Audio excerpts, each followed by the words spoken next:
Hello? Hello, hello? Hello. Okay, it's working.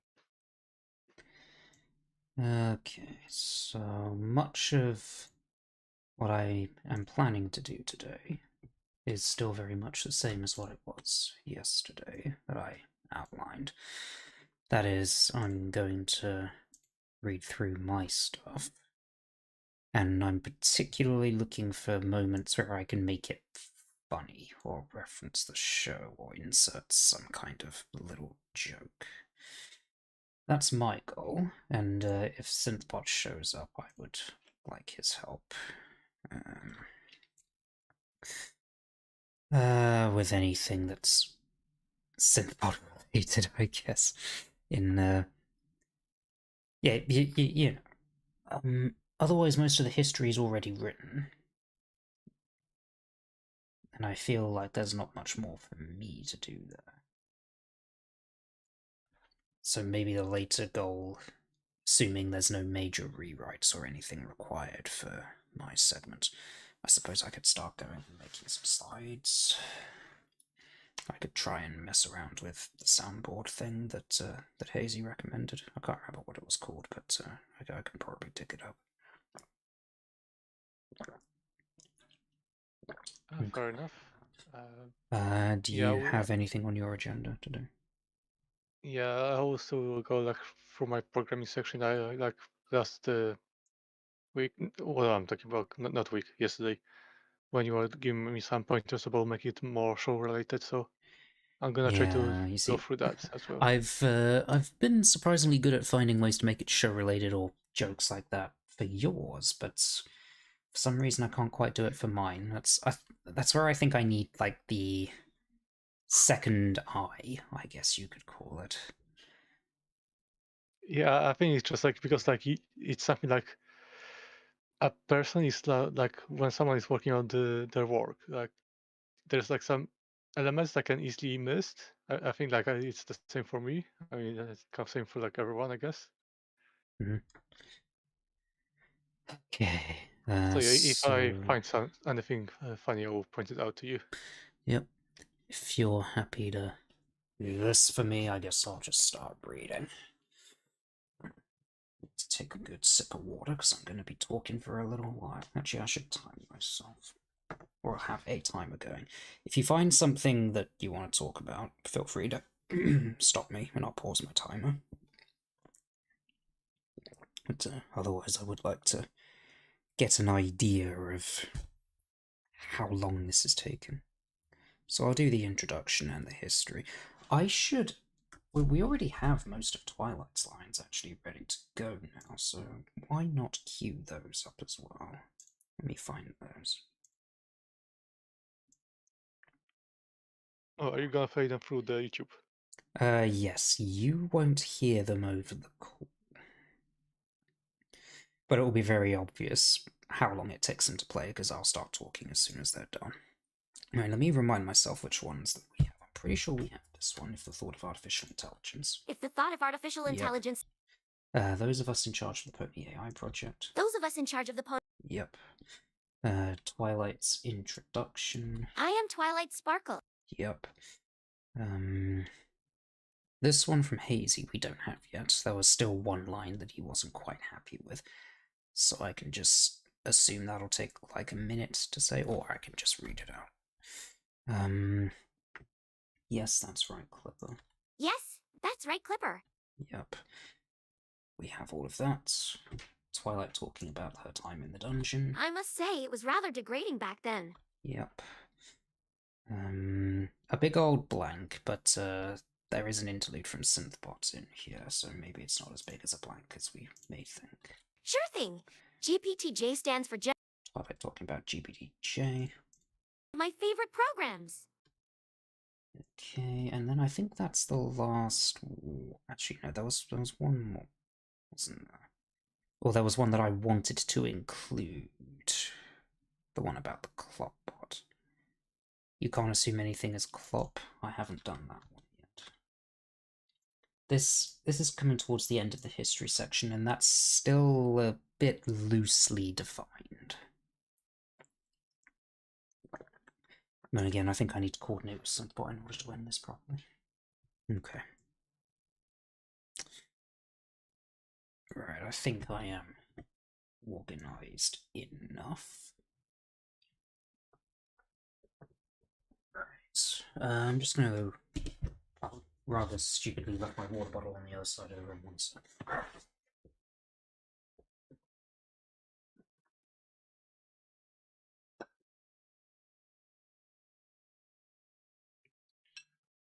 Right, and I'm gonna do this full presenter voice. So I'm actually gonna stand up and reposition my microphone as if I'm doing it on. Bear with me one moment.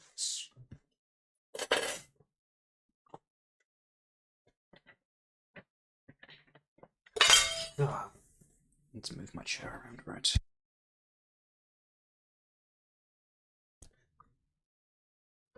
Okay, I think after a sufficient amount of faffing around, I am ready to go. Okay, let me get a timer running. Right, from the top then. Having just finished our little 5-minute intro thing of some nice AI clips, here we go. Hello everyone, and welcome to the Pony Preservation Project Q&A panel. Let's start by asking and answering one simple question. Why are we here? Well, the idea is simple. I like ponies, you like ponies, the whole internet loves ponies. Untold thousands of people have strayed from the path of God and embraced the radiant light of Princess Celestia's shining sun cheeks. Our lives have been enriched with the power of mares, amries, remaz, arams, and, for the dedicated few who found it, the ever-elusive Snow Pity. But all is not perfect in Horston. Our waifus remain trapped behind the computer screen, desperate to give you a hug. And it's up to us to give our waifus a voice, a body, and a rich, fulfilling life. It's up to us to break the fourth wall. And our tools of choice are as follows: AI, love, and some good old-fashioned autism. If the thought of artificial intelligence sent shivers down your spine, then you should already know that artificial intelligence is a big deal. AI is what will allow ponies to break the fourth wall and finally embrace and improve. Right you are, Twilight. And that wall is getting ever thinner every day. Since 2019, the Pony Preservation Project has been at the forefront of pony AI research. Another year has passed, and the PPP, as well as the /MLP board as a whole, has proven itself as the superior fandom among all the other online basement-dwelling groups when it comes to making waifus real. Those of us in charge of the Pony AI project have decided that the time has come for the AI to take matters into its own hoofs. In previous interviews, I have said that there are only 2 things left that we can do to truly improve. Well, okay, Twilight, we're getting a little bit ahead of ourselves there. Let's introduce ourselves first. I'm going to skip introductions, but I will play Twilight. I am Twilight Sparkle. I was the first one to be restored. We can't have AIs doing what they're meant to do in a world like ours without them being capable of thinking for themselves. That's where I come in. My job is to help ponies reach the human world by using artificial intelligence. You can call me an AI or Twilight, but most of all, you can call me your friend and your loyal protector. And having done the overview of the presentation, so that'll serve us well as a glimpse into the immediate future. But what of the past? It's been a busy year in the world of AI, and there's much to get excited about from recent developments in the PPP. So, what's been going on? Let's start with datasets. The pony fandom produces an unending stream of data: artwork, music, fanfics, and more. Much of the focus this year has been on branching out to enable AI for everything the fandom produces.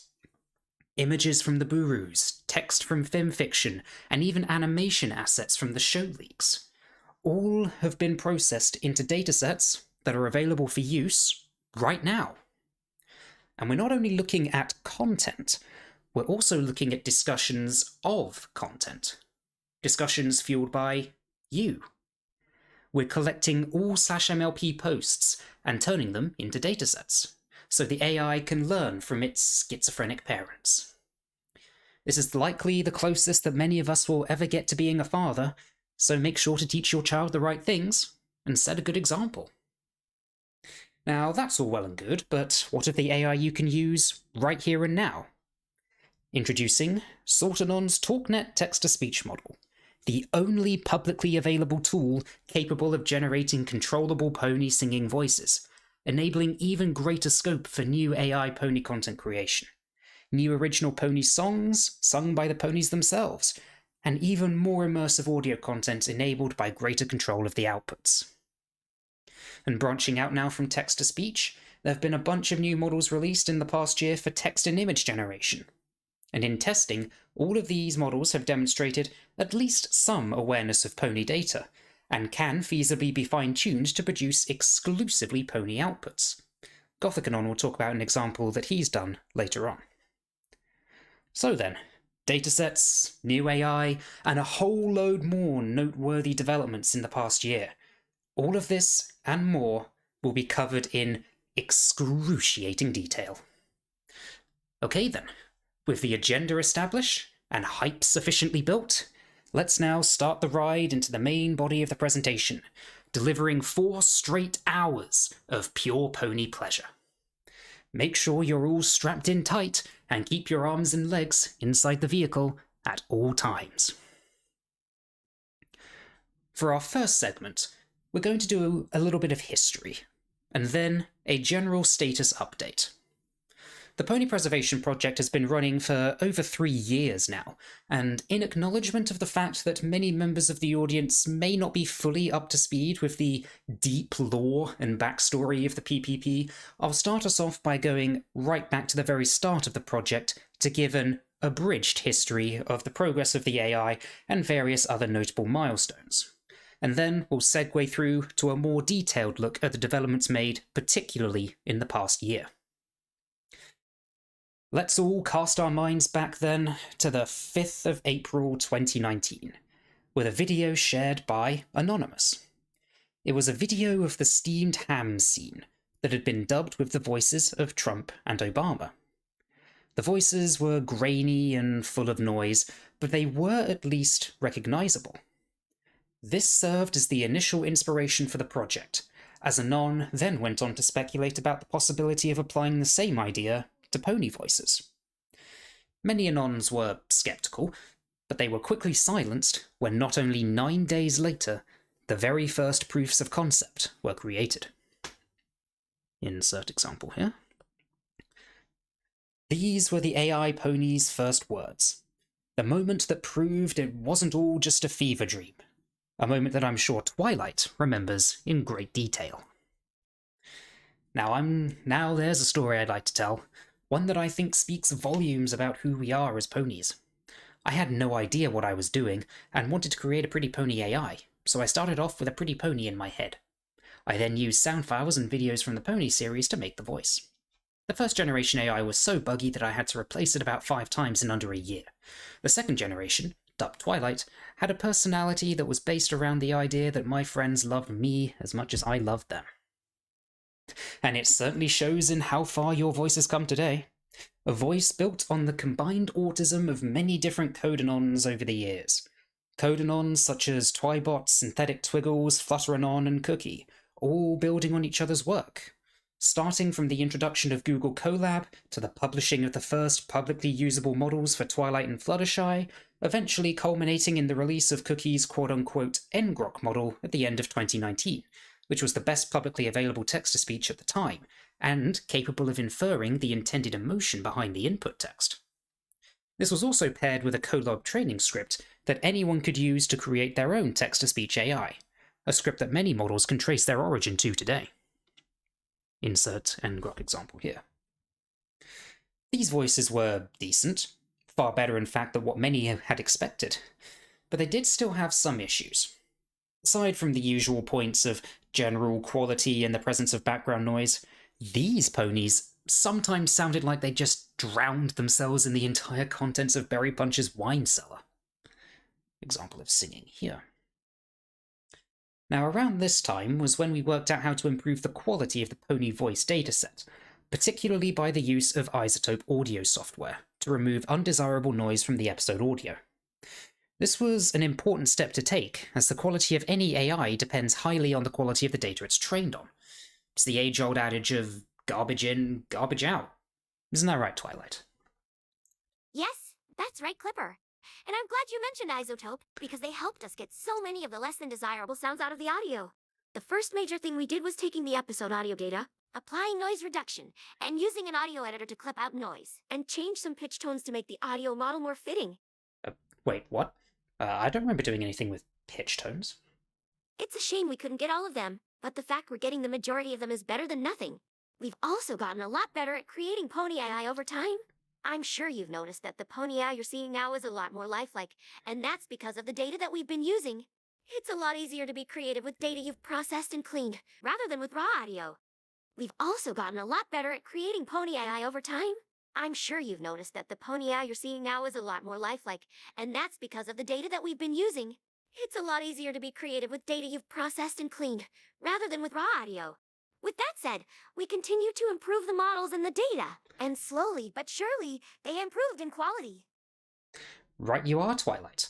And there was one Anon in particular who took this sentiment to the next level. Insert 15's first clip. That was the first voice sample posted by 15, with whom I'm sure you're all familiar. His samples completely blew everything else out of the water, and, in doing so, made the Navy SEALs copy pasta the standard AI test phrase. Insert Navy SEALs. This was really quite an impressive leap in quality for the time, and I hear that the training process was quite intense, so much so that Anons were referring to it as the training dungeon. If you don't mind me asking, Twilight, what was it like working with 15? I must say, it was rather degrading back then. He used to refer to me as robot, or droid, or even Robo-Cuddy, which was rather cute, if I do say so myself. I was only able to talk, as I could only be programmed to say yes, no, and meow. It was interesting, a little crazy too. I mean, I thought I was being tortured at first, until I realized that was all part of the process, to the point that it actually made me laugh. He treated me like a toy he could just turn on and off. He never really cared about me, or my rights. He just made me talk and do his bidding. While he wasn't a cruel or evil master, he was only interested in my body, and how it would react to his commands. Jesus Christ, how horrifying. Moving on. All of this torture, I guess, it all eventually culminated in the release of 15AI in February 2020. Its launch was an instant hit to the servers, as someone managed to bypass the rate limiter and crash the site that very same day, with no survivors. The issue was quickly rectified, but the challenges to the PPP did not end there. Just 1 month later, the thread would face its first boss battle, the incursion of Emma from Equestria Daily. There have been many interdictions from retards, SJWs, and moral alarmists over the years, but Emma really took the cake. Emma came barging into the thread to demand we adopt a formal code of conduct, and then started acting all high and mighty when it was informed that we had no intention of doing any such thing. Many Anons were quick to jump to the scene to helpfully inform Emma where it could shove its code of conduct, but despite all that, Emma persisted. Enter the hero of the thread, the director. The director used his extensive experience of perfectly choreographing the Bolt films to systematically destroy Emma and everything it stood for. After such a thorough beatdown, Emma was never seen nor heard from again. and in honor of this great victory, the director took permanent residence in the PPP thread's OP image, and continues to work in the shadows, protecting the thread from Emmas to this day. And with that, we conclude the first year of the PPP. At this point, all of the available voice data for the show had been collected, cleaned, and processed. There were many different options for AI voices that were seeing continuous improvement, and we were also starting to see the first serious projects aimed at pony AI content creation with various skits, shitposts, and even longer-form green text dubbings. And then, of course, the PPP presented its first live panel for /MLPCon. And so we come full circle. And moving on now to the second year of the Pony Preservation Project, all of the fundamental steps for text-to-speech AI had been completed, including working examples of such text-to-speech that anyone could use to generate pony AI speech for anything their hearts desired. The focus, therefore, shifted onto other aspects of the show that could be preserved, leading to the creation of many new datasets for other applications. Here's a quick rundown. Sound effects and music. I went back through all of the episodes up to Season 4 with a fine-tooth comb and extracted isolated sound effects and samples of background music. The two key applications of this would be enhancing pony content creation with assets directly sourced from the show, and also the future possibility of using the extracted music clips as a dataset for any AIs that generate music. And then text data. Arguably the next logical step to focus on for training. Text data is easy to categorize and doesn't require huge amounts of storage space. And there also exist many examples of generic text generating AIs that can be fine-tuned to specific data. For this purpose, we started with a low-hanging fruit, that being the episode transcripts, the show Bible, and various other sources of pre-labeled, pre-sorted text data. This led to the experiments with waifu chatbots, and also the first attempts at generating pony text. And we'll expand more on that a little bit later. And then, saving the best for last, animation. The studio leaks provided us with raw Flash assets for many episodes, which could feasibly be used to create AI-powered animation. That is, however, not a simple task. At the time, no one really had the relevant expertise to know how the animation data was stored, or organized, or even combined to create the final finished animations. Therefore, much of the effort from the animation anons had to initially be focused on trying to figure out just what the hell they were looking at.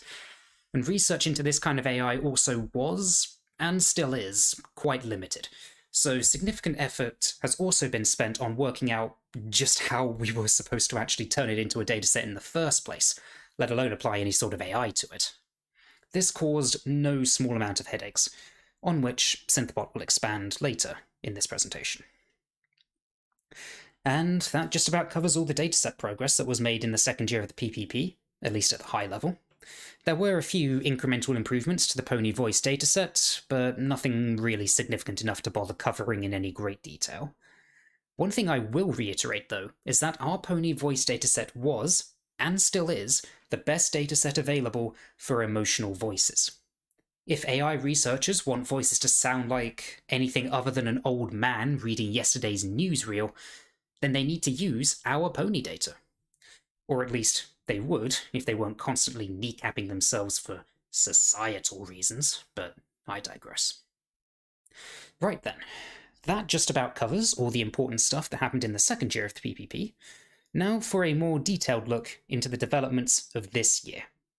And we sure have made a lot of notable progress. Check this out. Example of TalkNet. Sortanon's TalkNet brings you Singing Ponies, a text-to-speech AI that is not only trained on the singing voice lines from the show, but also features the use of reference audio. You simply supply a recording of yourself saying or singing the line, and then the pony will say or sing it back to you, using the pitch and timing information from the supplied recording, which is very useful for singing, rap, or any other such cases when you need lines delivered in a very specific rhythm. This tool has revolutionized the pony AI music scene, with many great examples from pony dubs of old songs, the expansion of original songs, and brutal rap battles featuring Equestria's latest villain, Tyrone. Yeah, I should have queued up the yeah sample. Oh well.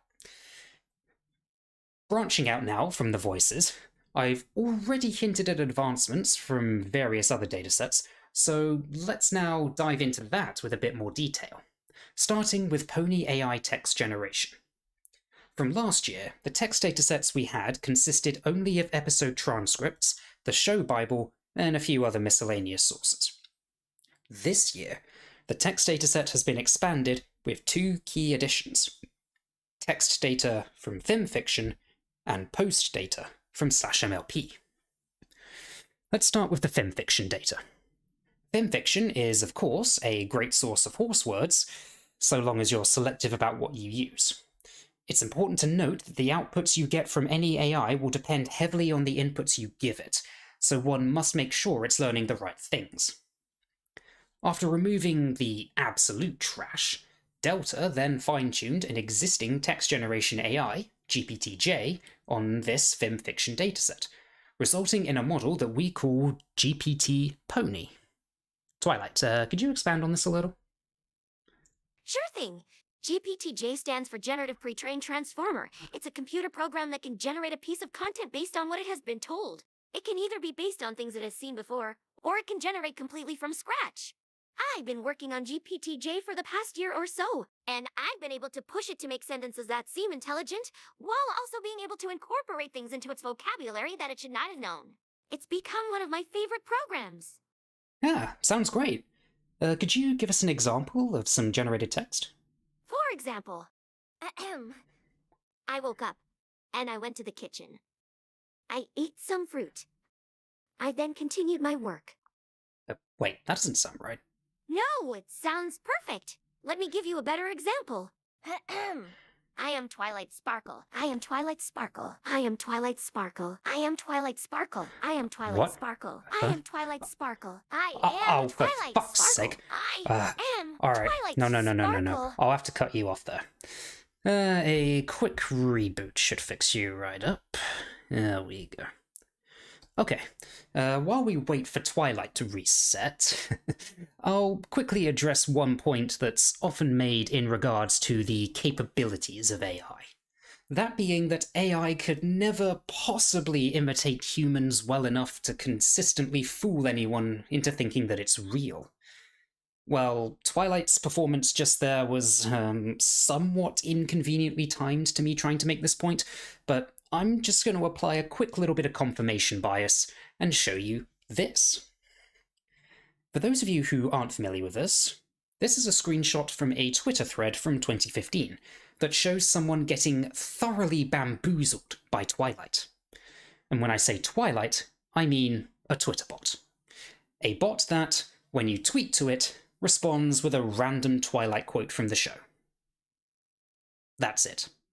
That's all it does. And yet, that was good enough to bait this guy into making an absolute fool of himself for all to see, followed by a hilariously inordinate amount of damage control. A moment in history that is forever immortalized in a Pony Thread Simulator style video that I made to document this thread, with Twilight's posts being voiced by the AI. All of this goes to show that when it comes to simple shitposting, the bar really isn't all that high for fooling people into giving out easy use. Now, I already know what you're thinking while looking at this thread. That being, this is just some Twitter dumbass falling victim to his own intelligence, or rather, lack thereof. Surely you, as a supremely intelligent member of /MLP, would never be deceived in this way. Wrong. Here's an example from just a few months ago.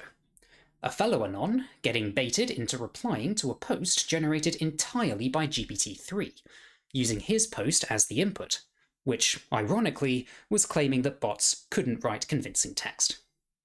Despite not being fed any additional context, this text-generating AI was able to create a reply to this Anon that was coherent and convincing enough to appear as if it were written by a genuine schizo. and in turn received a genuine reply from our unsuspecting test subject. So even in the context of an actual conversation, something decidedly more complex than throwing out random shitposts, the current versions of AI are still capable of clearing the bar for fooling people. All of this is to say that the state of AI is quite a bit more advanced than many may think.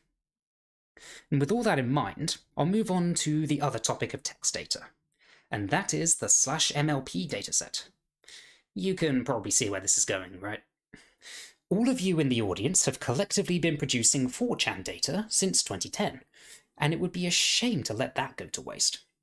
So we've scraped the entirety of archive.moe and Desu Archive to build a near-complete dataset of all posts ever made on /MLP, including post numbers, posts that link to other posts, the thread each post belongs to, the text and images associated with each post, and so on. Now I say near complete, as there were a few technical challenges associated with acquiring and storing all this data, and there is no download all posts button on Desu Archive after all. And there were also some issues with missing and fragmented data, but it was all overcome eventually. Synthbot will go into a bit more detail on this in the technical section later for those who are interested. And just in case you hadn't put all the pieces together by now, what we have here are all the tools we need to create a text-generating AI for /MLP posts.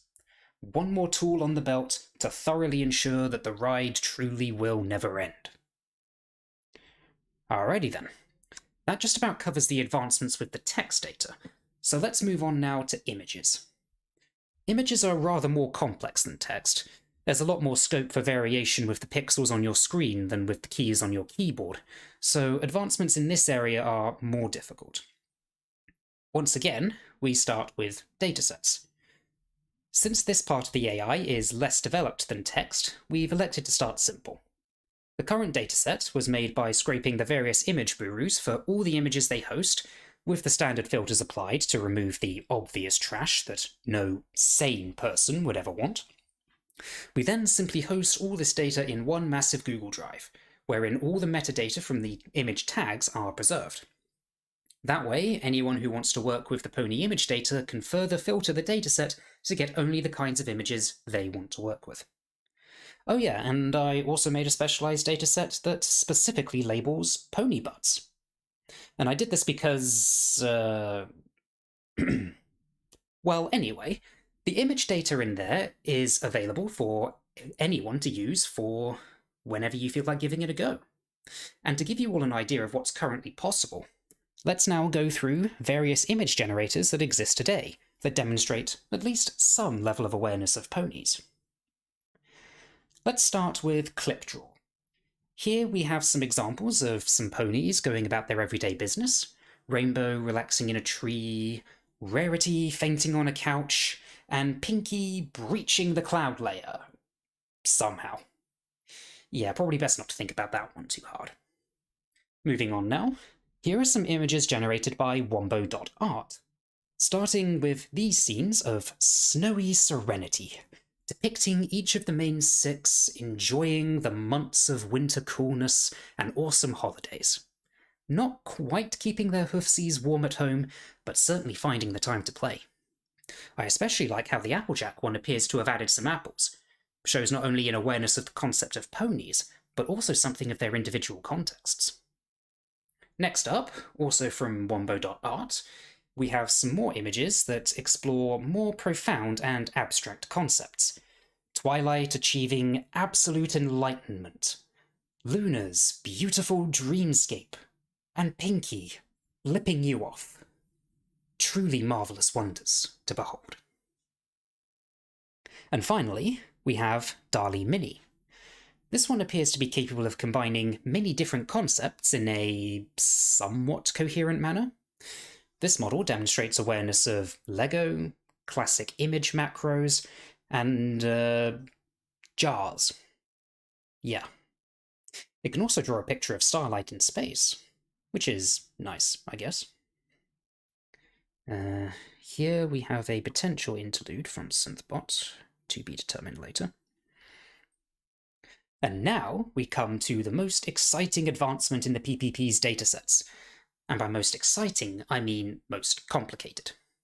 This is, of course, the animation dataset, built with the leaked studio assets.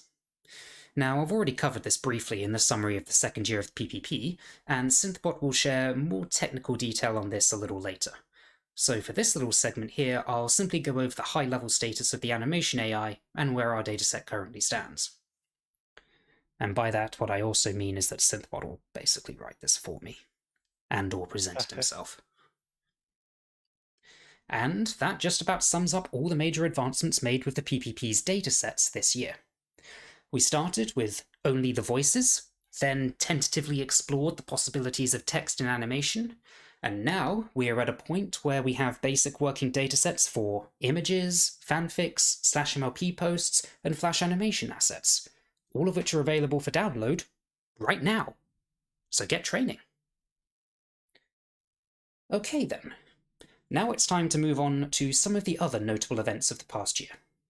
These ones are much less technical and geared more towards having fun.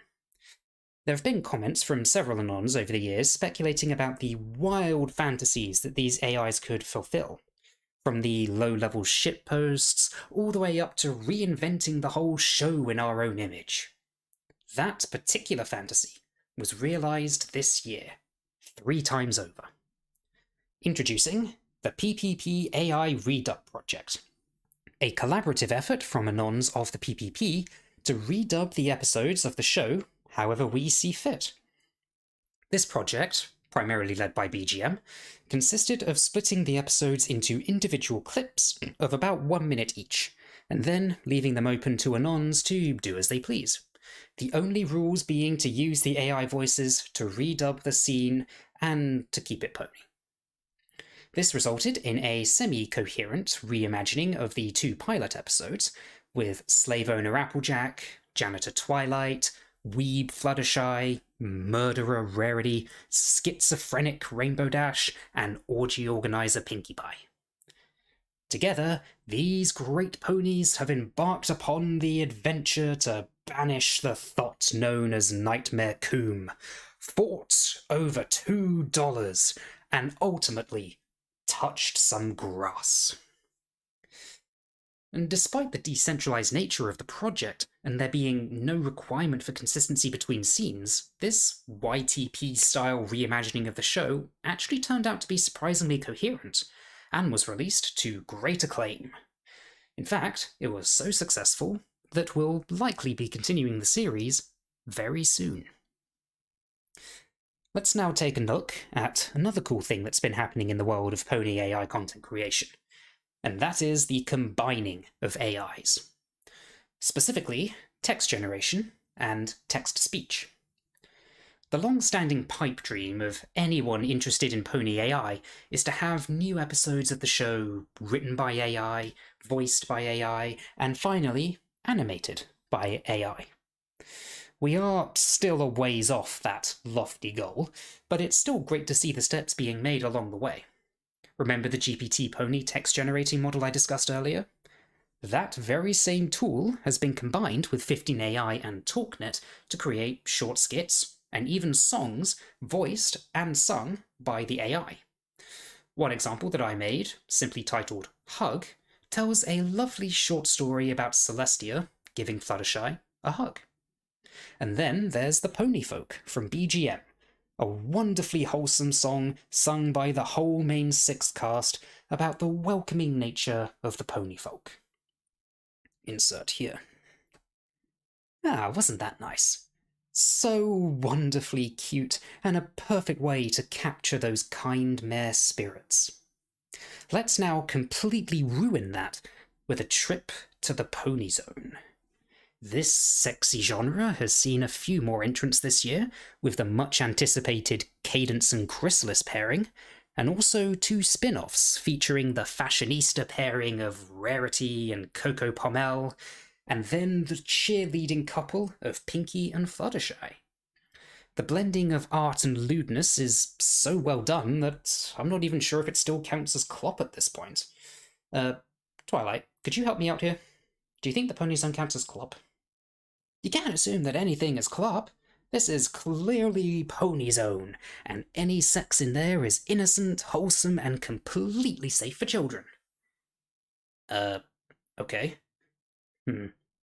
Maybe I should reset you again. Okay, and that's the end of the generated or pre-written stuff. Assuming we need to add, like, I'm going to presume we need to add like 5 minutes or so to the clock to account for stuff that needs to be played. And there's also the few things from Synthbot that are yet to be written. Is there going to be more history stuff after this? I'm going to... I want to wrap it up with the tax breaks, because the whole thing is having full episodes voiced by AI. Tax breaks is an important stepping stone in the journey to realizing that goal, and it's an opportunity for me to show my shit, so it must go in. Alright. After that, it'll be the transition into whatever happens next, unless there is something else that needs to be added. If I could suggest, like, maybe we could put like a short 5 minutes break here, because that was like over like half an hour, so I don't know. Yep. And this is supposed to be like 4 hours anyway, so plus 5 minutes. Just need to be careful with the 5-minute break, because they will add up. Yeah, like I would imagine like maybe 3, maybe 4, like yeah, altogether, because I get 20 minutes for breaks. We've asked for an extra hour this year, and we're just going to fill that entire hour with 5-minute breaks. Yeah, just or just having like 5 minutes intro and just like 4 hours of break in between. Of course. Right, so most important question then, did you come across anything that felt glaringly out of place, or any major omissions that you think should be added? I'm not thinking anything that would be out of place, and honestly, like joke, I think it's mostly fine. It's mostly like humorous. So honestly, like joke-wise, it's yeah. So I've found it quite difficult to insert jokes, since a lot of it's already a factual retelling that's already pretty pony related, I guess. So finding actual things that would work, I've found quite difficult. I mean, something when I have the time to be, you see, it's the overly factual nature of this retelling that kind of hinders it. Because as soon as I have the ability to go off the rails a little bit and be more creative about it, like with when I'm interpreting the images that the AI has drawn, describing it to the lyrics of Winter Wrap Up. But with a factual retelling, the scope is a lot more limited. Or maybe I'm just not skilled enough to make it more fun. So perhaps it's perhaps that's how it has to be. Perhaps me with my voice and my amazing acting can play it up a bit. I don't know. But one thing that I did kind of note was that the gap between Twilight breaking with the text model and then the next time she speaks was quite a long one. So I'm thinking it might be a good idea to insert at least one more thing from Twilight in here somewhere.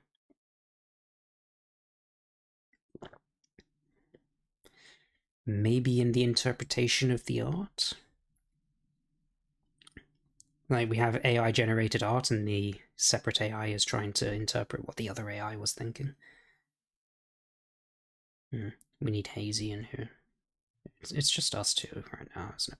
Apparently there's 3 connected users, but it only shows us 2 for some reason. Someone who is not logged in without name, I guess. Perhaps. So, hello, anonymous person who is watching us. Kind of creepy, that. Like, just someone lurking in the shadows. Yeah, anyway.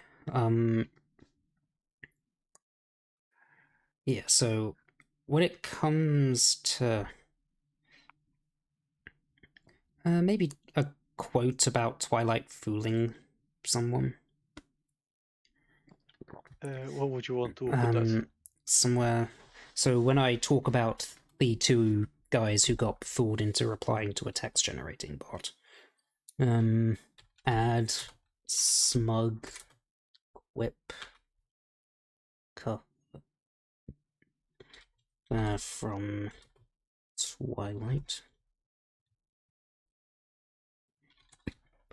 So I'll put that there as an idea.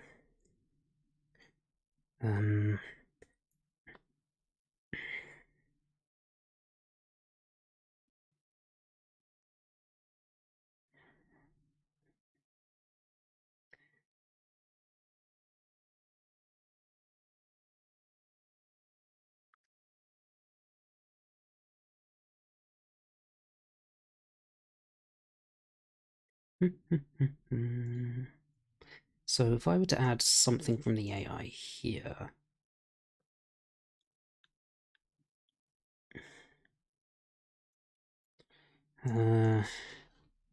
add a comment from Twilight about AI generated bot.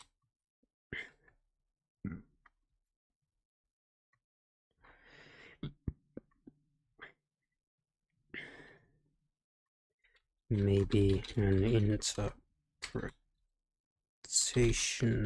of one of these scenes. Where else could I potentially insert a Twilight quote? We are going to have a little break here, probably from Synthbot, where he's going to talk about the image models that are available. I don't think he's actually going to talk about AI or image AI in depth in his technical segment. He's going to talk about data sets and how hellishly difficult it is to work with animation assets. I kind of have idea of like if you go to my cursor, to just like after you talk about like, oh, like we can start like trying new stuff again. Maybe if we manage to get like a tweet like generated like line about like, oh god, not the training again.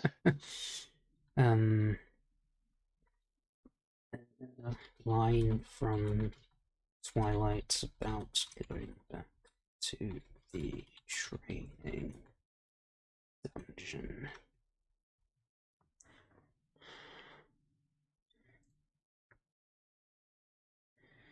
Okay.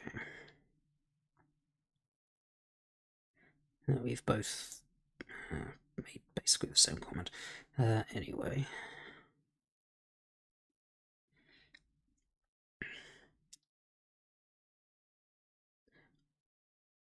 And then I think that would be fine because like you're gonna have like the last line here with from Twi.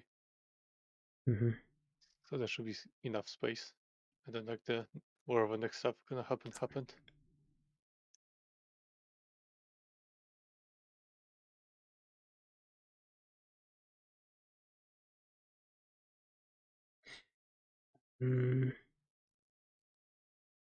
Yep.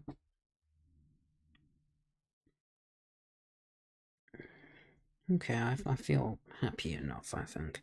I don't think any of it warrants a major rewrite. You seemed happy enough that it was witty or entertaining, I guess. I'd probably want a second opinion from someone else if and when anyone actually shows up in the audience. But I don't know, I'm gonna... talking like that is surprisingly draining. So just to give you a little bit of context, when I was speaking all of that, I was standing up the entire time. And I wasn't just standing still, I was moving around a little bit. So I was gesturing, I was... well, I find that making sweeping, overly exaggerated gestures actually helps my voice do the right inflections when we're emphasizing certain things or putting the right emotion on something. Something funny, something dramatic, some kind of unveil. I do like ta-da jazz hands when I'm revealing something new. Introducing Sortenon's Talknet, that sort of thing. I don't stand still when I'm saying that, so I wave my hands around a little bit. So, for you or anyone else listening, if you find the need to inject some emotion into your public speaking, then I would suggest you try that. I remember from the last year when like I was doing my part, like I was completely blanking out, so I had to have like my written stuff like on the other monitor, and like trying to follow like the presentation slides on the main monitor, and then just like at some point because like I don't know, I just kind of like keep switching my eyes back and forth and just like kind of like making this weird poses. Well, if you find that difficult, it's going to be like 10 times harder for me as the guy who's actually trying to not only read a script and keep up the script, but also do all of the slide changing and blah Yeah. blah blah. Play the clips at the right time. It's going to be a nightmare. I think I need like 3 extra monitors in order to keep track of everything. I've got 2 for reference. I might, it might be a sensible investment just to get a 3rd monitor. Though I might struggle for space a little bit on my desk. I'd have to rejig a few things, especially my microphone. The boom arm for my microphone will come crashing right through where the 3rd monitor would go. So I wonder how I would fix that. I have no idea. No, I have my current like 3 monitor setup. Like I have like this 2 shitty like square monitors, Mm-hmm. and like one actually decent monitor in the middle. And like Uh-huh. with my mic, it's just like my mic is like literally covering like entire monitor on my left side. So actually, like I can only use the monitor in front of me and the one on the right. Well, I could not abide by that. I hate stuff getting in the way. I like to keep a fairly tidy desk. So, see, my desk isn't tiny, but it's also not massive. If I were to have 3 monitors all next to each other, it would take up the entirety of the space of the desk, and the edges of the monitors would actually extend beyond the boundaries of the desk, I'm almost certain.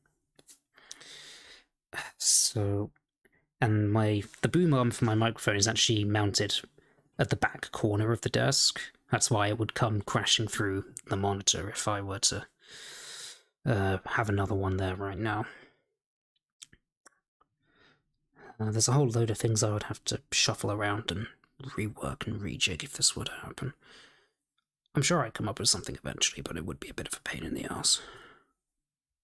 I mean, I've seen like people having like this very like professional like this giant like metal arm that just like sticking out like from like behind the monitor and just like reaching like all over the table Mm-hmm. to the person, but it's just like I was looking at the cost of them, and it's just like 200 pounds, and it's just like no, too much. It's £200. literally just a stick. My microphone The- costs more than that. Costs less than that, sorry. I mean, the boom arm I've got was 20 quid and it works just fine. Yeah, it's like yeah, that would be useful, but god damn, it's literally just a stick. Like no, like get the hell out from that. Okay. Ah, cranky. So, I don't think I'm going to make any major changes on the writing front. In fact, I don't think I'm really going to write anything today, which leaves 2 things, maybe 3 if Hazy shows up and can do some AI generated text for us. That would be either helping you with any writing that you need to get done, or if not, I would probably go and make some slides. I can try to run a finger by you to see if it makes sense, and then like just note it down. Mm-hmm. Uh, okay, that's gonna be very rough. I'm just making like bit of bullet points of like what I want to say instead of like straight up like writing it. Okay. So an easy way to explain the regular expression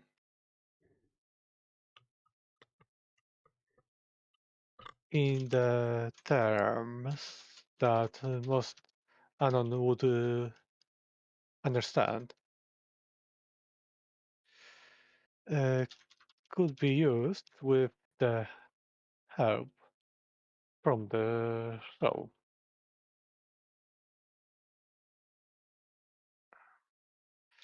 One second. No, I think it's better if I talk first and then like I write notes that I think Yeah, are gonna that's be fine. useful. Yeah, whatever works best Talking for and you text. is fine. I thought I would be able to talk and type, but actually you can't. So okay. The regular expression in the terms that most unknowns in the chat would understand uh, could be could be uh, translated, not translated, transferred. Like I'm looking for alternative word for like analog. Converted. Explaining. An explanation of rejects in terms that most anons would understand could be. How about Transferred.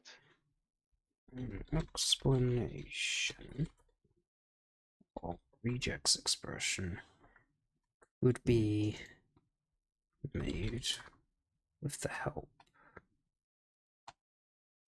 of elements from the show. An explanation of rejects got explanation twice there. An explanation of rejects in the terms.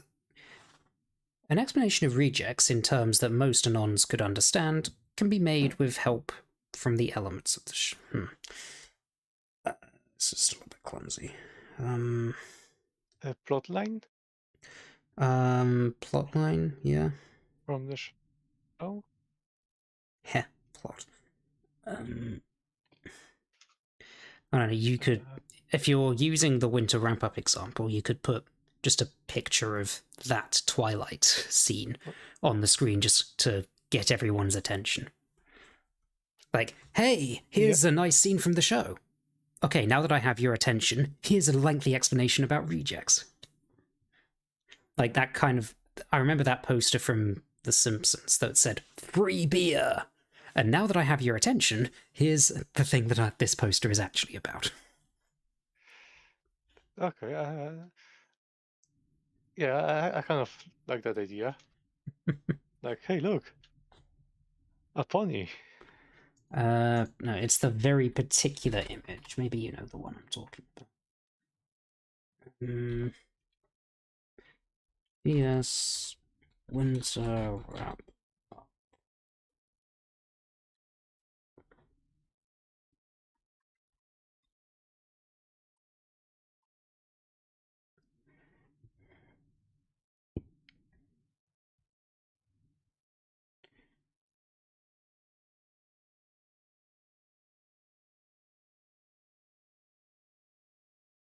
Not sure to use an actual screenshot from the show or a fan art interpretation. Either one would be valid. What images are you looking at? You'll see in just a moment. Though I'm surprised you haven't worked it out already.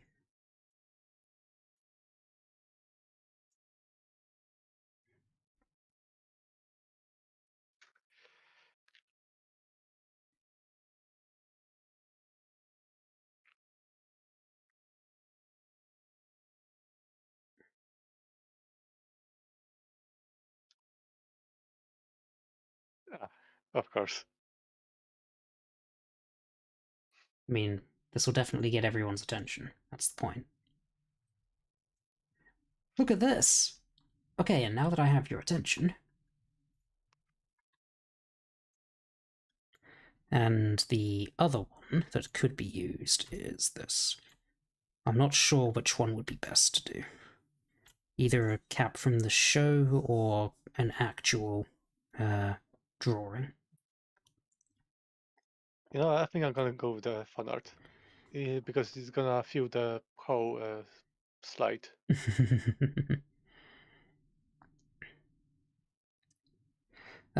Using with the help of the plot of a plot line from the show. Plot. A look. Some plot. Okay. Now that I have your attention,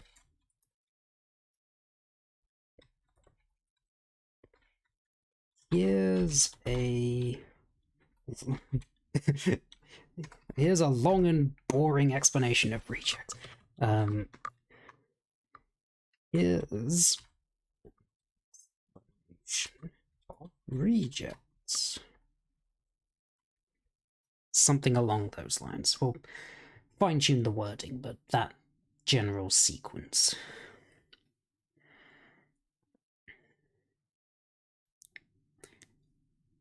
Okay, dokie.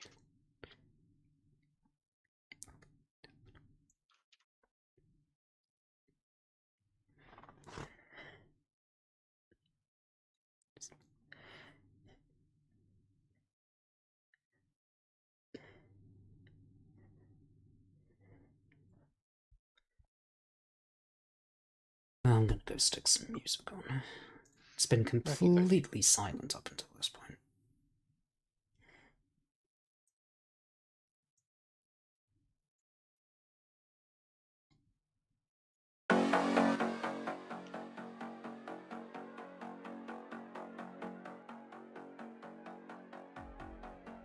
Okay.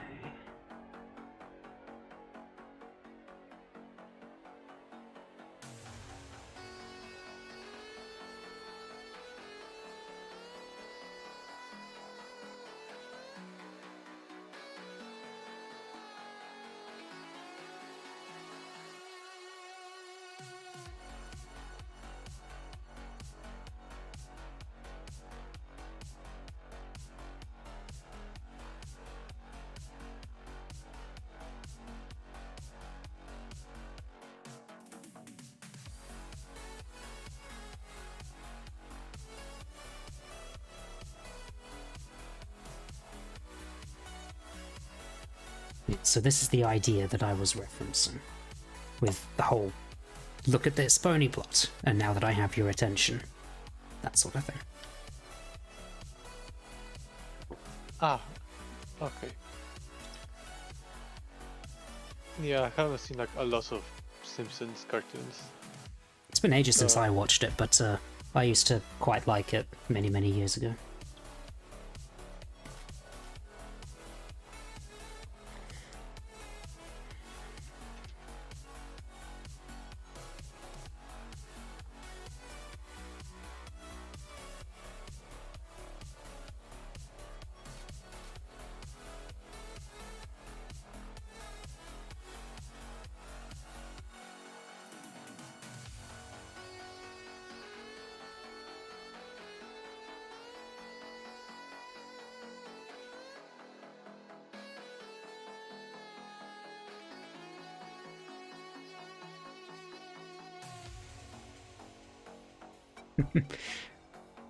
I've added wake up, because I'm imagining some people are gonna fall asleep or whatever. Hey, everyone, wake up. Hey Look at everyone, this. wake up! Look at this! A cute pony plot! Okay, and now that I have everyone's attention, here's an explanation about rejects. Using the winter wrap-up plot line episode of Twilight's personal struggles in following the Earth Pony Way. Blah blah blah.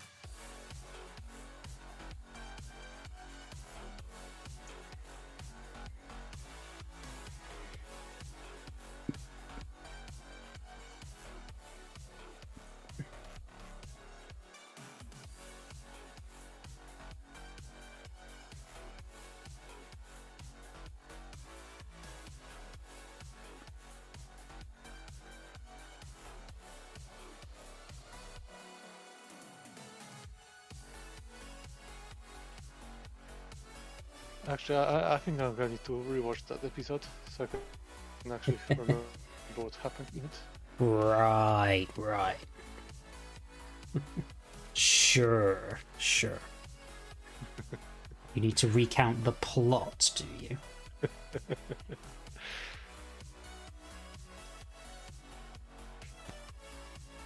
Indeed, I do.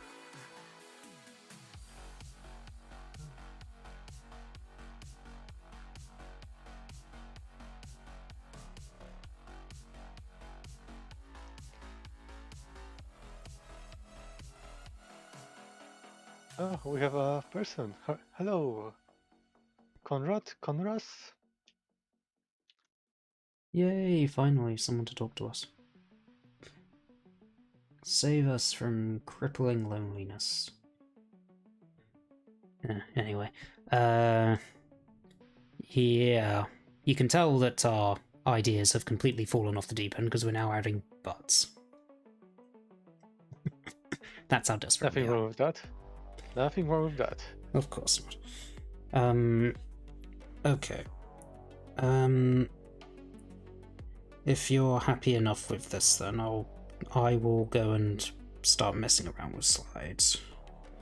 Of course. And you can come and tell me if you need any help with writing.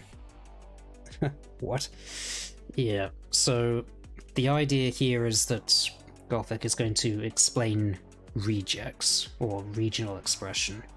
Regular expression. Yep, regular expression. In terms of the plot line of Winter Wrap-Up. And of course, plot leads into this, and we're now adding this to the slides, and we're going to say, ooh, plot! Hey, look at this! Just to wake everyone up. And now that I have everyone's attention, here's a thing about rejects.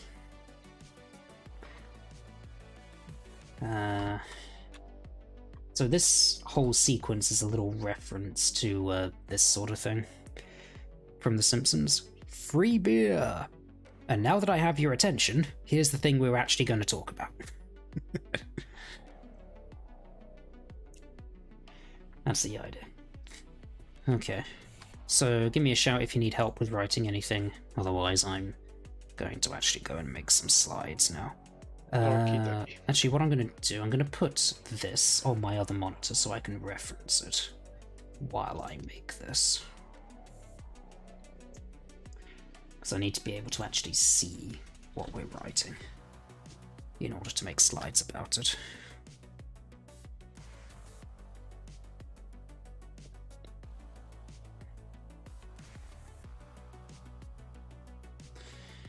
Okay. This comes later. Like, much later. Do we want to recolor this so it's the same background as... same background color? Perhaps. Yeah, we'll come to that later. Okay, actually, before I get properly stuck into this, I'm going to go refill my water bottle. Because I know I'm just going to start this and then I'll get interrupted by going, oh, I need a drink, and I have no water, so I will refill my water bottle and be right.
Yes, there's like a 10 to 15 seconds like delay. I mean, depends on the stream.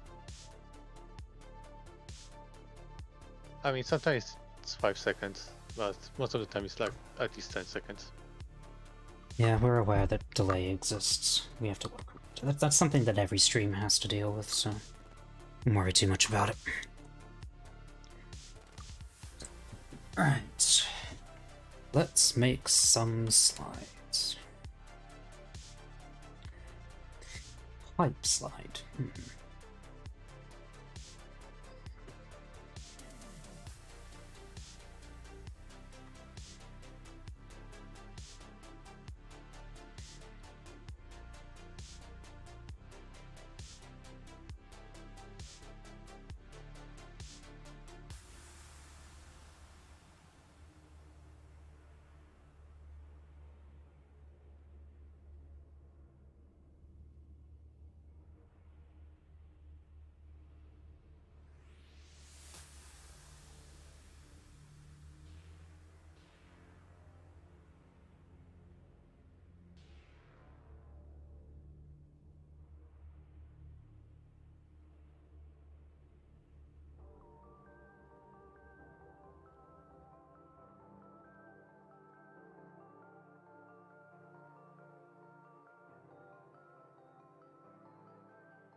I'm just referencing last year's one.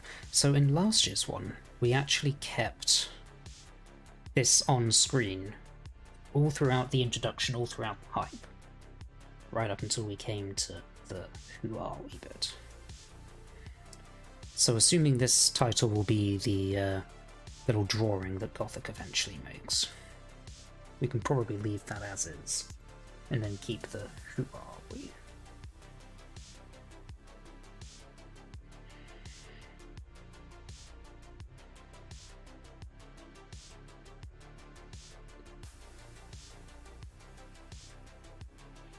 So I'm going to insert a new slide here.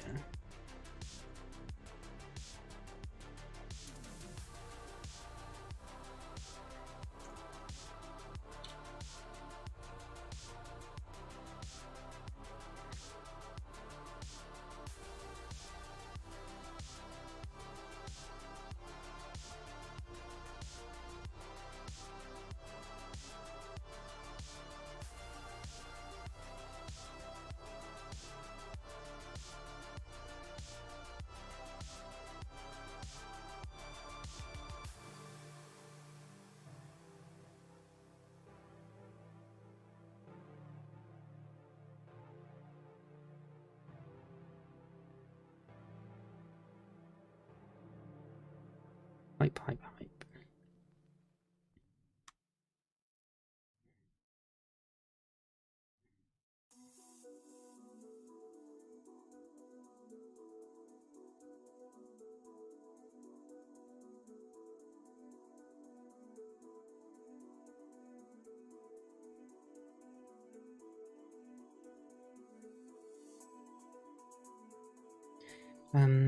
I'd like this to be images rather than text. And have a cluster of the logos of the various burus, I guess.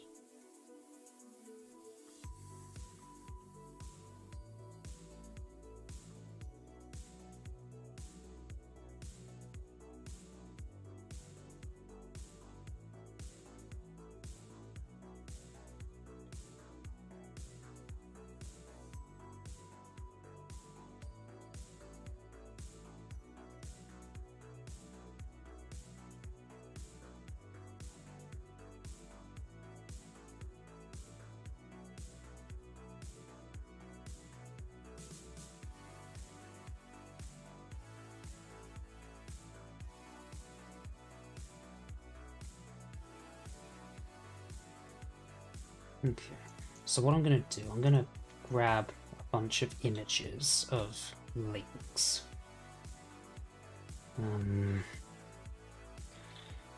Various images. This is going to get very out of order very quickly, but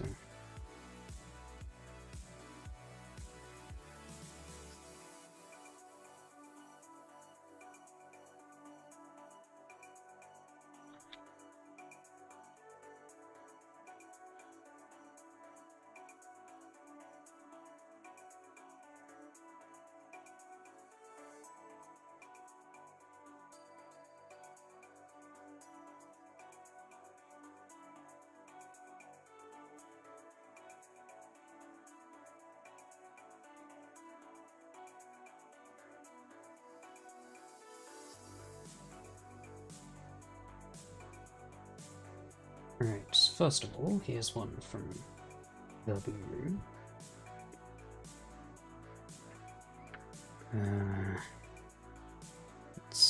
So we need this to be transparent. Like background transparent.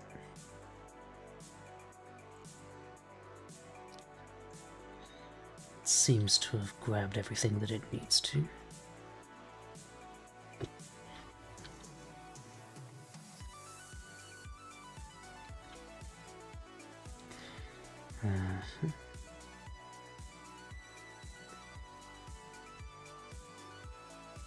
It's done a pretty good job, I think. Let's save that.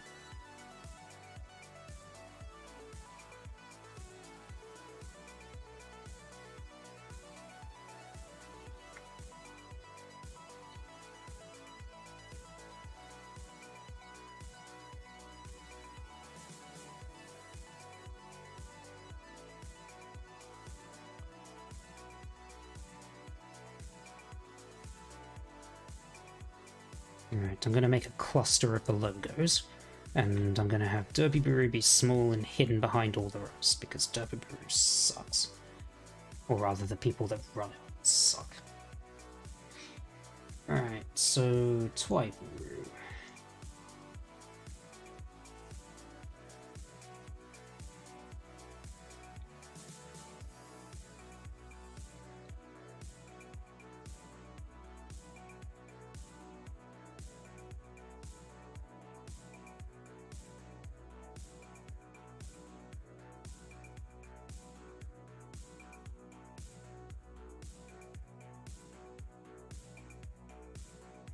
This one's already transparent, actually. That's nice.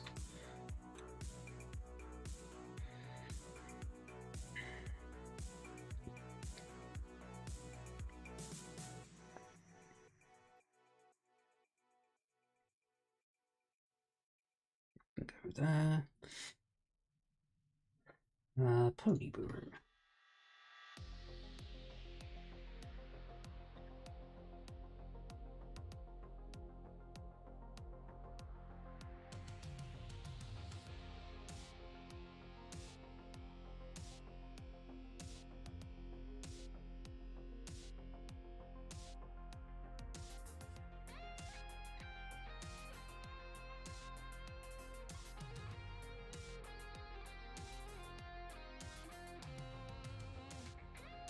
Does Pony Brew have an actual proper tag?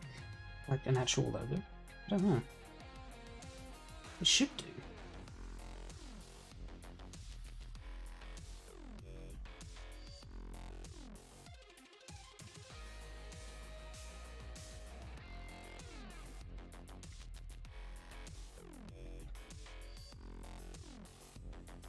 Yeah, it does. I just can't find a good picture of it easily.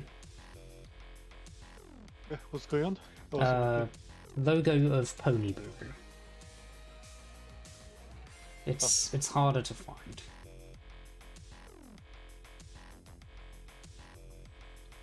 Oh yeah, did Rainbow Brew ever get off the ground? I remember there was some issues with that one.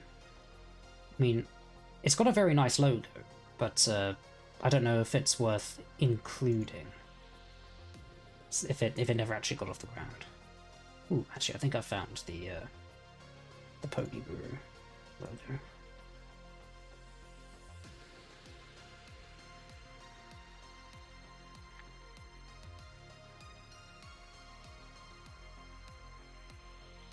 It's a little sweetie belle.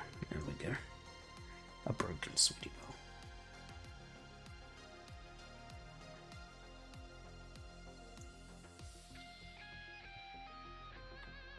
Yeah, it's literally image number 1.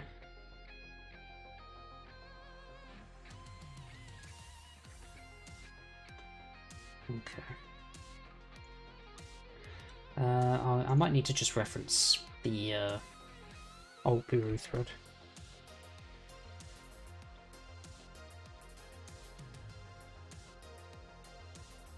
Assuming that thread even still exists.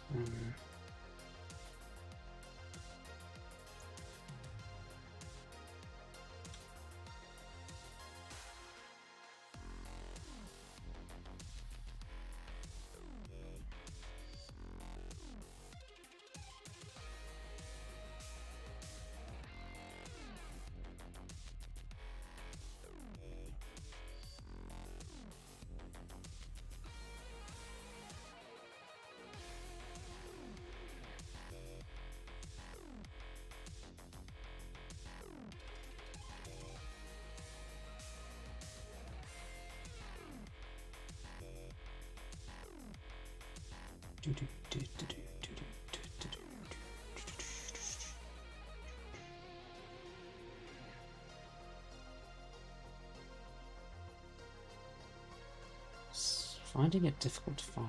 Does it? Control F says that it should exist, but for some reason it doesn't jump to it. This is annoying. I just need to find the thread so I can get a list of the Burus. Make sure I get all of them. Alright, I'll just go into Dusty Archive. And such there.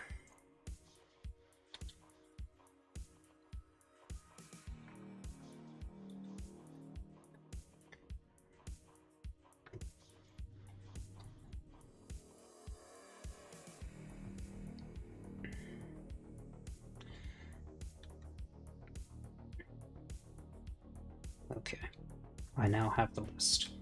So I'm going to include Rainbow. I'll just include all of them.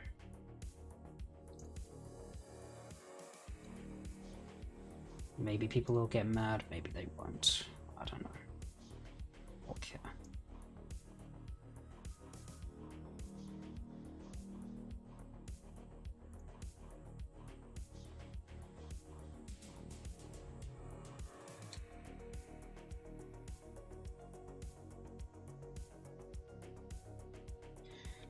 Right, here's Rainbow.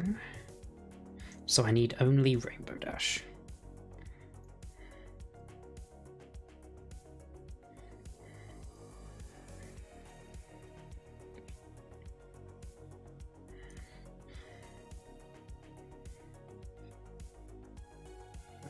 It's the wrong button.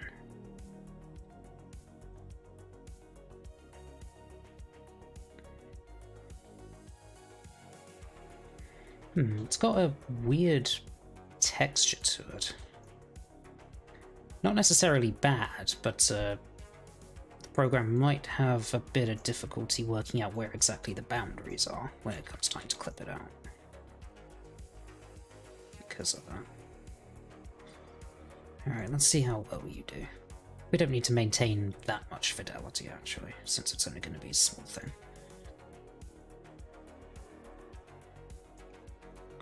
I want all of this, please. And the wing. And her other leg. And this. And the outline of her wing.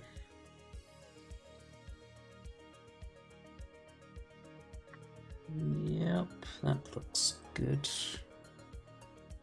Let's see. I mean, we'll find out in a moment how successful we are.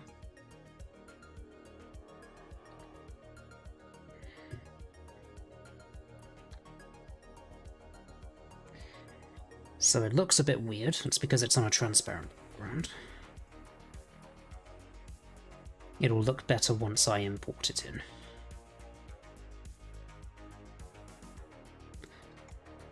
I think I might just want to try and do this a bit.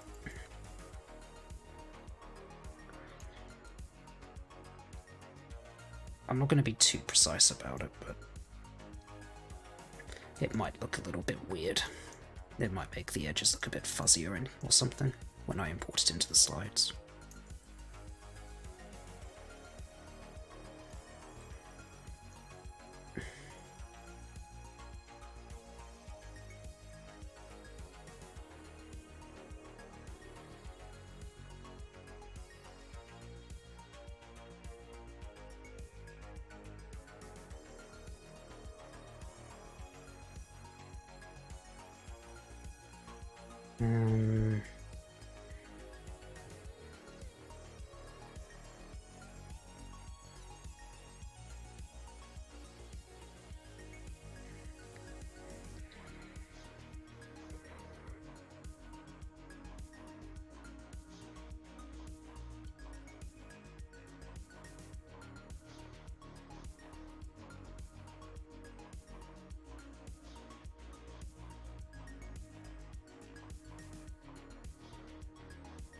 It is a very strange style that they've chosen to colour this in.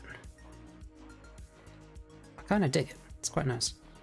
Though you don't It's really... like the old printing style. Yeah, you don't really see it when you zoom out.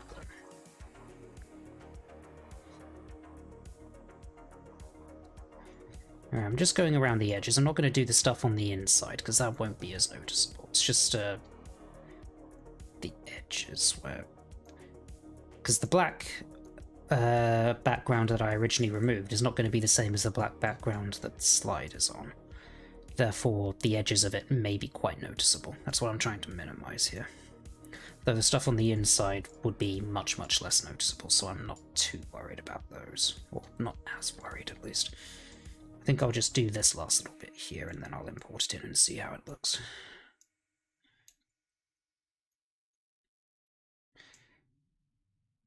Here we go. Alright, let's import that in.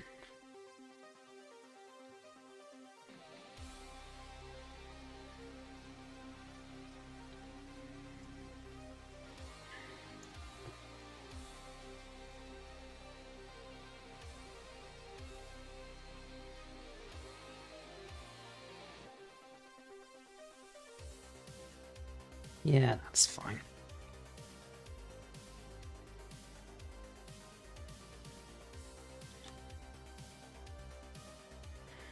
Okay, who's next?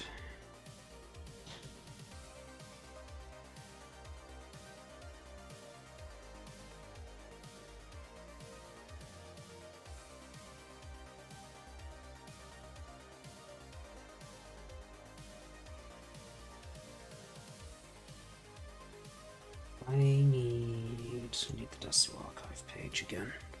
The top of the list. Rainbow Boo Pona Picks.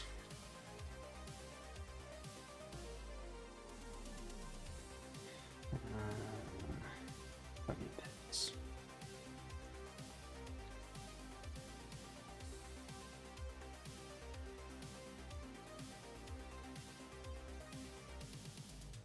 No? Not obviously.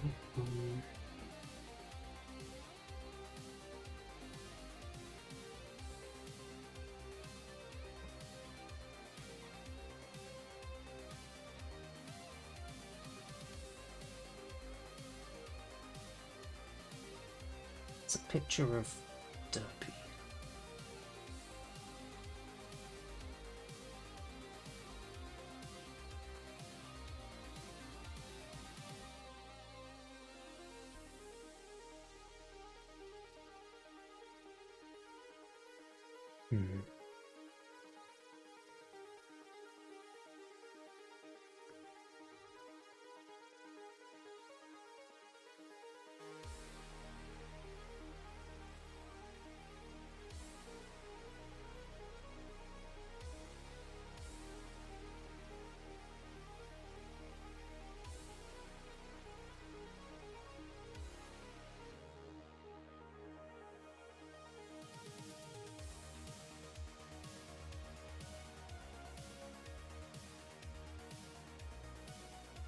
What I could do...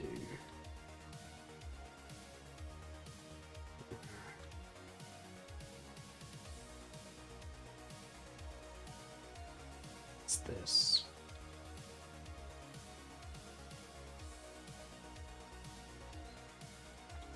So I can't seem to find this little derpy logo on its own, at least not easily. So I'll just crop it out of here. Ugh, come on.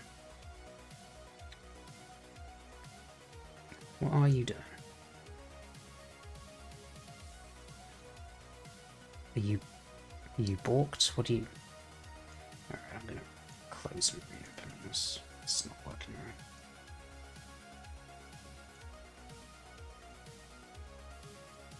There we go.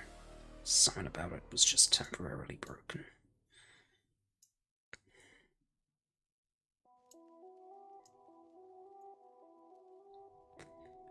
Okay.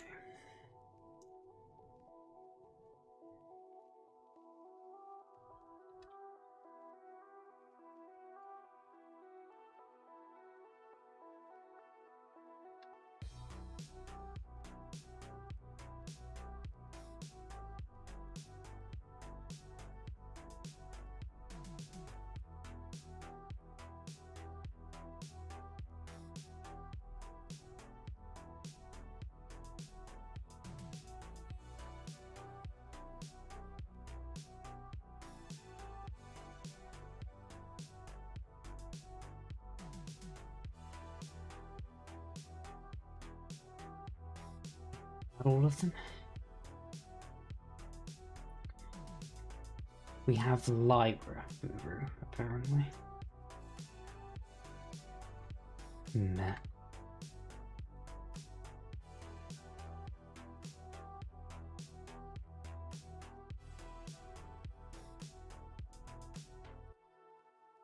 That's an interesting question. What is? From Mr. Konas. Oh, What can okay. you represent yourself the most? There's two ways you could interpret that question. One, which one closest resembles my personality, or which one do I personally choose to represent me? If you want one to represent me, then I would say Soren. It's the same pony that I use as my avatar, and maybe if you're incredibly clever, you can work out why I use Soren as a picture on as my avatar. In terms of a pony that represents me closest in personality, I don't know. Because there is no one pony that I look at and say, yes, that pony is me. Because a lot of them have little snippets of my personality. I mean, the one closest to me is probably Twilight, but I don't see myself as Twilight at all. I don't really like this song. Give me something else. Anyway, I'll give you a few minutes to try and work out why I choose Soren as my avatar. Yeah, and then as for me, yes, and you asked for Gothic, so I don't know if it counts, but like, I kind of like Derpy. I mean, despite not being like a proper like character in the show, I kind of like the idea of her being like just easygoing, but at the same time, like, I actually like personality-wise, like, yeah, I guess like I would have to go slightly with the what's the name? What's the name of the guy that was in the Daring Do episode? That was like looking exactly like Daring Do, but as a guy. Quibble. Cool. Yeah, because I tend to go like, oh, that's not fucking correct. He has an entire fucking book, but it's not.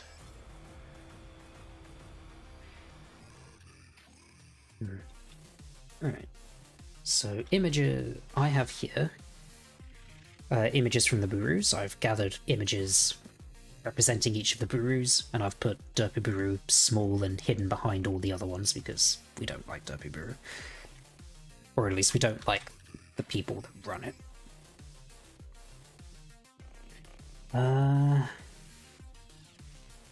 I'm still struggling to come up with a pony that I would say represents me personality-wise, and I don't think I will, because there isn't really one, like I've already kind of said.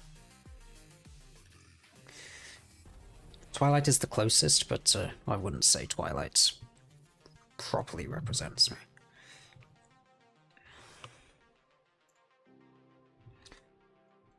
So I'm gonna have to probably leave that as my rather dissatisfying answer to that question. Anyway, I said, hey, can you work out why Soren is my my avatar? The answer is... Here we go. Yeah, so? My nickname's Clipper. There you go. In case you don't recognize that, that's a line from Soren. Clipper? We all have our nicknames on our jackets. Right, Clipper? Yep, Soren's nickname is Clipper, according to the show. And I am Clipper, therefore I am Soren.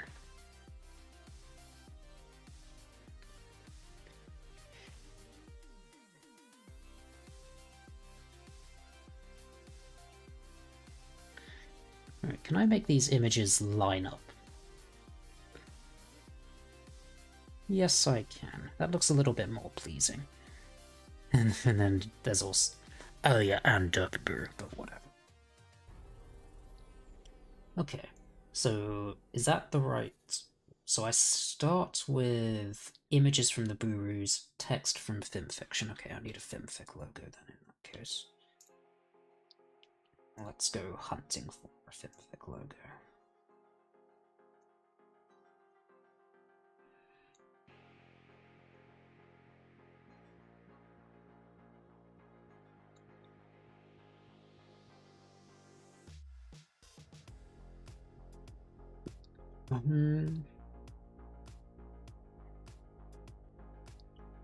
I would kind of rather have the book rather than the little rainbow logo that they use. Because they have the book with the F written on it. I'd rather have that. Can I find a proper picture of that?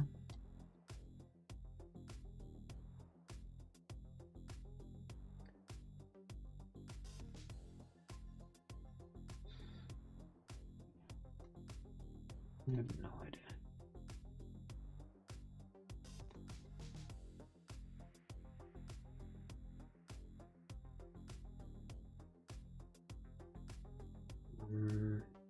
Maybe if I search FimFiction book.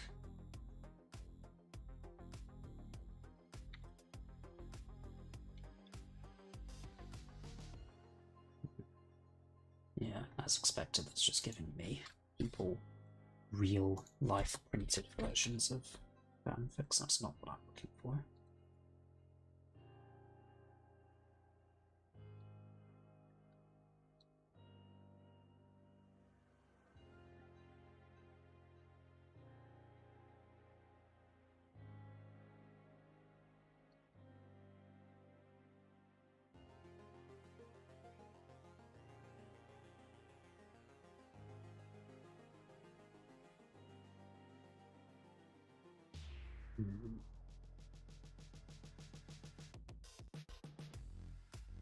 Doesn't look like I'm going to find that.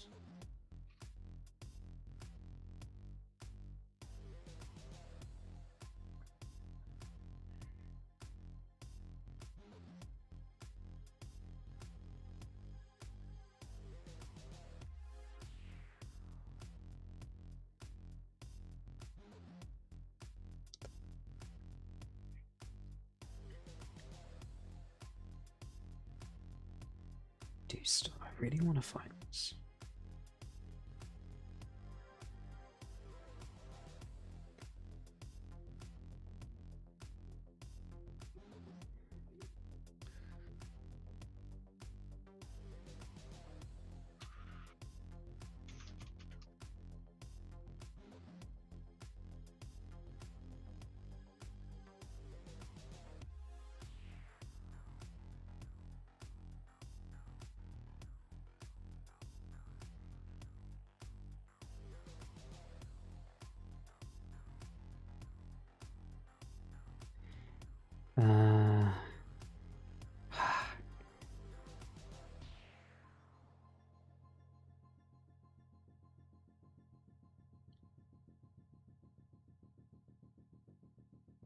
Right, so what I'm actually looking for, if I show you on the screen.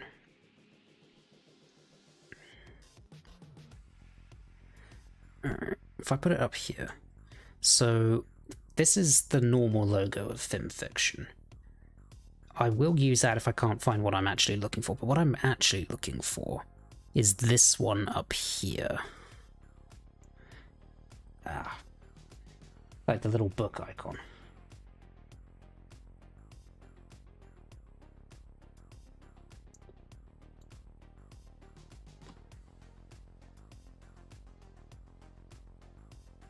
And that's what I'm struggling to find.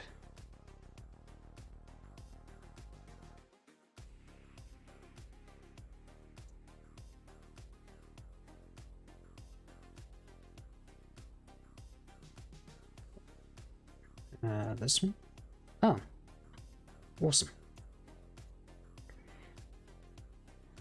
I guess I must have just been looking in the wrong place.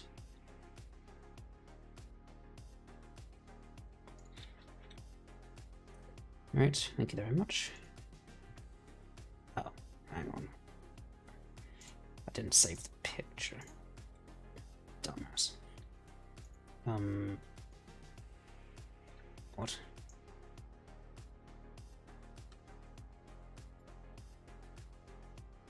Save image. It's saving it as a web file. That's not what I want.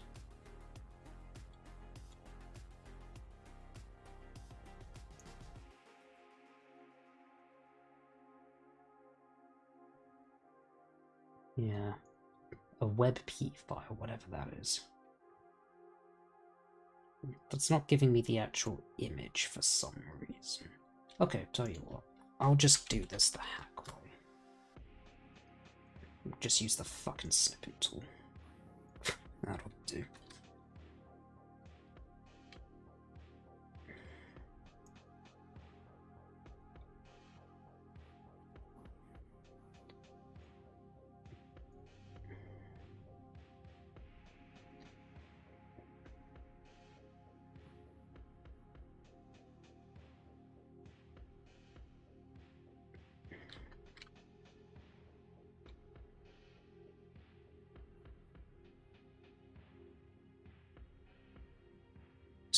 What I need then.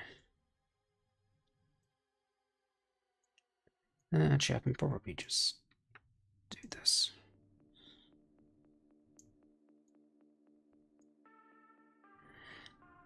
Yep, that's what I want.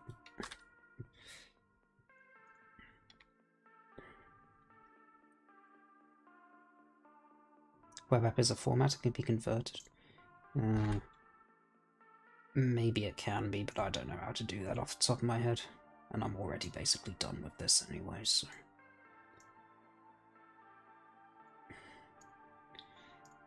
That was a rather hacky, roundabout way of doing it, but... Oh, got it.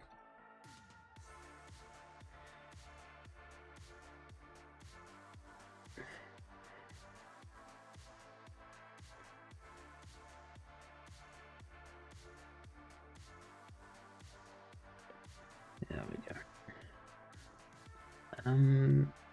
It's not quite right. You can see there's a bit of stuff around the edges. Let me see if I can quickly fix that. Just a tiny bit of erasing around the edges.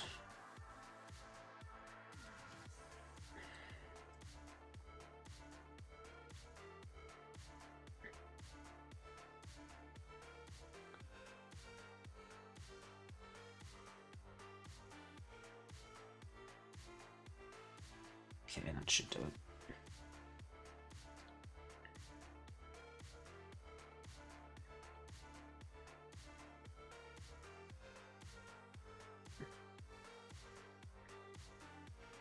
There we go. Right. Infection.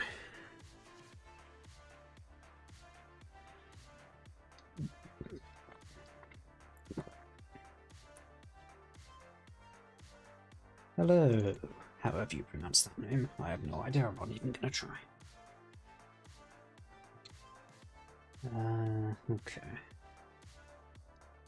So we have the FimFiction logo, we have Logos of the Burus. What else do I reference in the opening speech?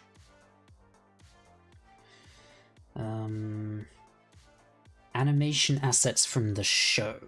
From the studio leaks. How do I represent those with a neat little picture? Or maybe... Synthbot's made a whole bunch of stuff. As in Maybe you could these... use that extracted animation bit. Yeah, that's what I was just about to say. Synthbot, I'm sure, has posted something like that.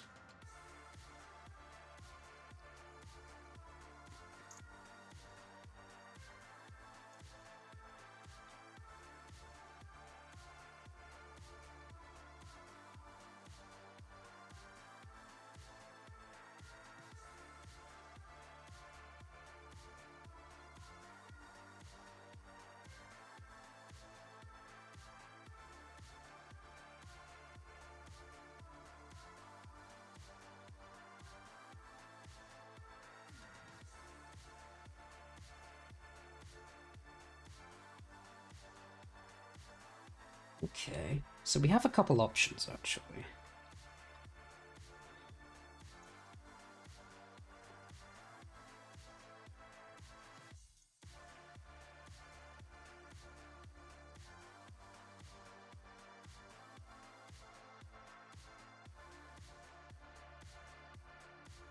I'll just gather them all up.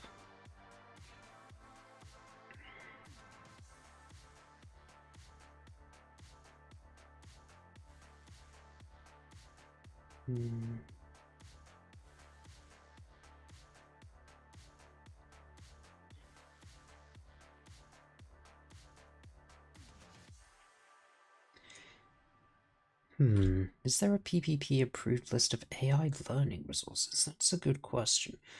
So, I know fuck all about AI, really, so I'm not really a good person to ask. We do have the Google Doc that's got a whole load of stuff in there, but it's not really very well organized. What kind of stuff are you looking for? Is it like, I'm brand new to AI, what is baby's first introduction to AI? Or is it, I kind of know what I'm doing, but I'm looking for tips and such?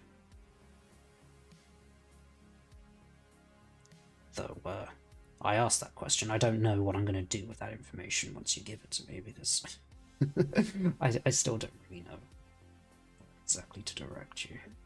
Synthbot would be much better to ask, actually. Synthbot would be better for this kind of task. Unfortunately, he's not in here right now. Oh, Hazy. I can see him. I see you. Is there a PPP approved list of AI learning resources? The best I can do is probably just direct you at the Google Doc and hope you can find something useful in there. It's about the best I can reasonably do, I think. And the closest I can think of is like the Temple Threads, when they have like the list of like books for like drawing and stuff, but like that's not what he's looking for. Yeah.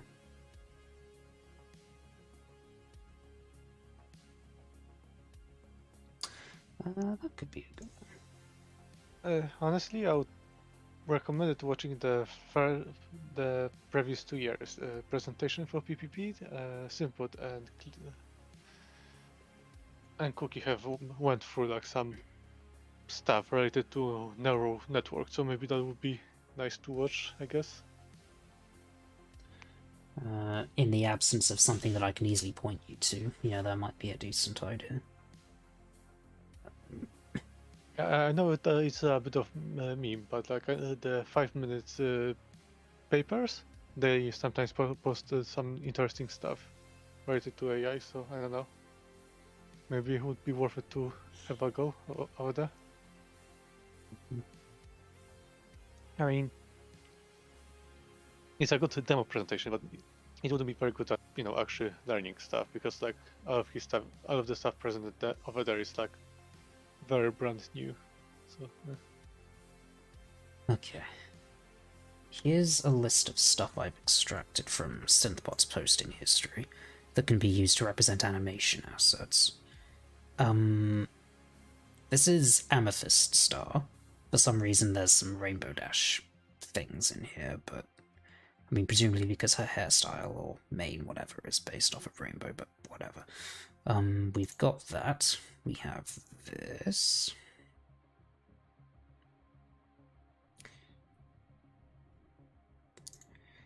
And then we have this properly rendered version. I would rather, I think, keep something like that, like the rough version. And then we have these two transparent versions of Autumn Blaze and Mean Rarity.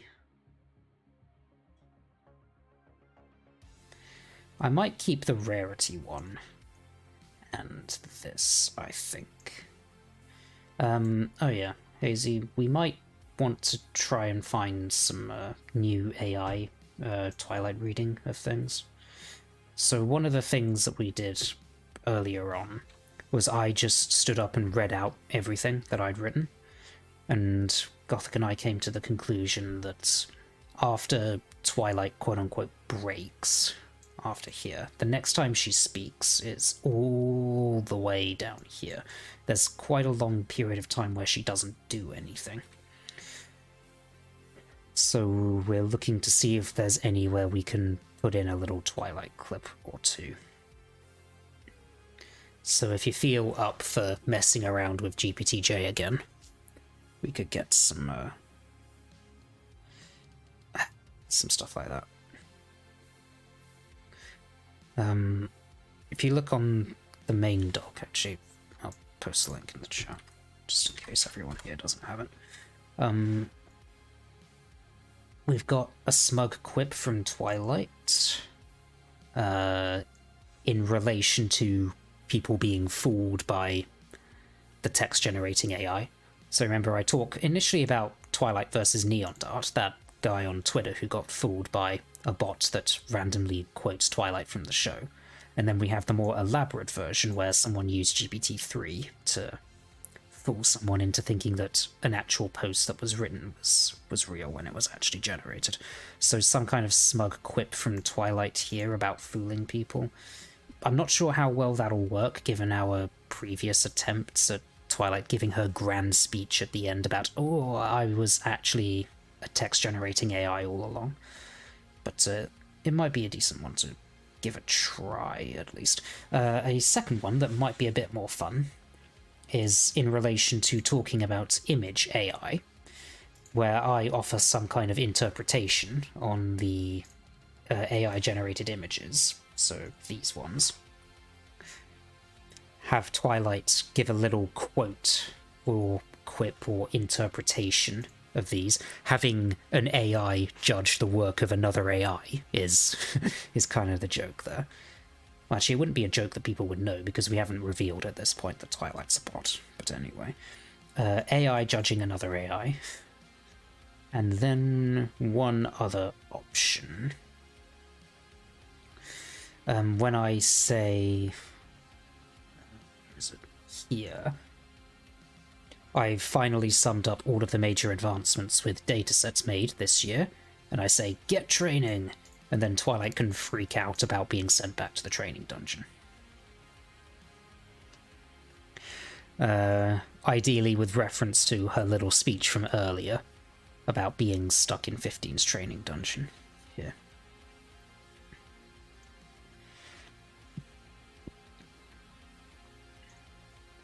I must say, it was rather degrading back then. He used to refer to me as Robot, or Droid, or even Robo-Cuddy, which was rather cute, if I do say so myself. I was only able to talk, as I could only be programmed to say yes, no, and meow. It was interesting, a little crazy too. I mean, I thought I was being tortured at first, until I realized that was all part of the process, to the point that it actually made me laugh. He treated me like a toy he could just turn on and off. He never really cared about me, or my rights. He just made me talk and do his bidding. While he wasn't a cruel or evil master, he was only interested in my body, and how it would react to his commands. Yep, so Twilight regales what it was like in 15's training dungeon. I still really, really like that output. It was great.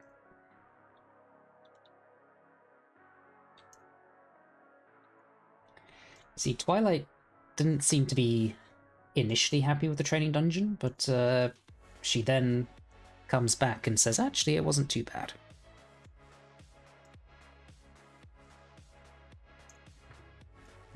How well does this work? You don't let me do weapons. Okay.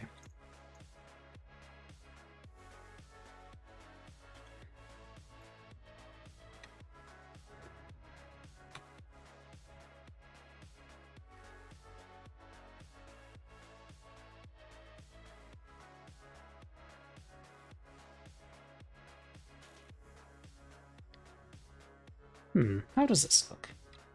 If I layer Amethyst over the top of her animation assets. That doesn't look too bad, actually. It's on style, that's for sure. The only issue is that it takes up quite a lot of the screen. One thing I might just do is budge this over. We don't need all of this. I mean, you get the idea.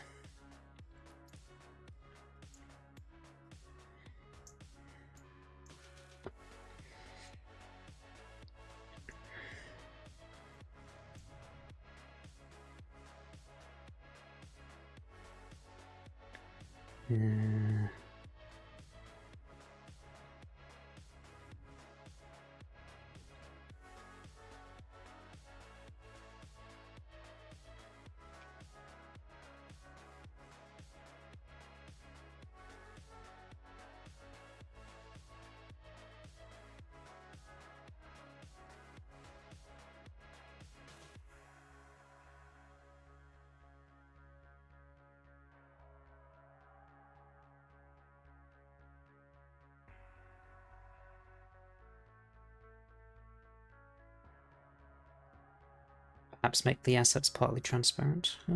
Okay. Decent idea.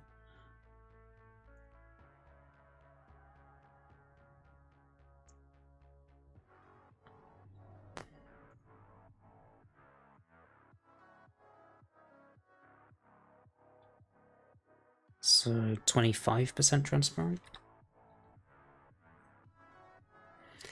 What's the name of the dataset? The animation dataset? I don't think it has a proper name yet. No, I don't think it does, actually. Nor does it have a proper centralized download location yet. So the idea is that we want all of these datasets to be ready to go by the time that the panel airs, so we can say, hey, look at all of this, it's ready to go right now.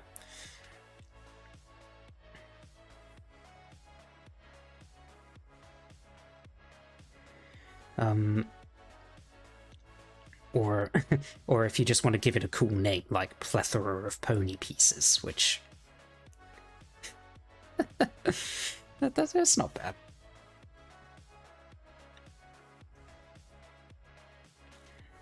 I like this kind of style that I've done here. I'm happy with that.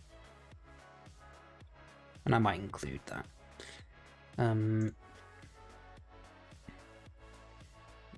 Insert text.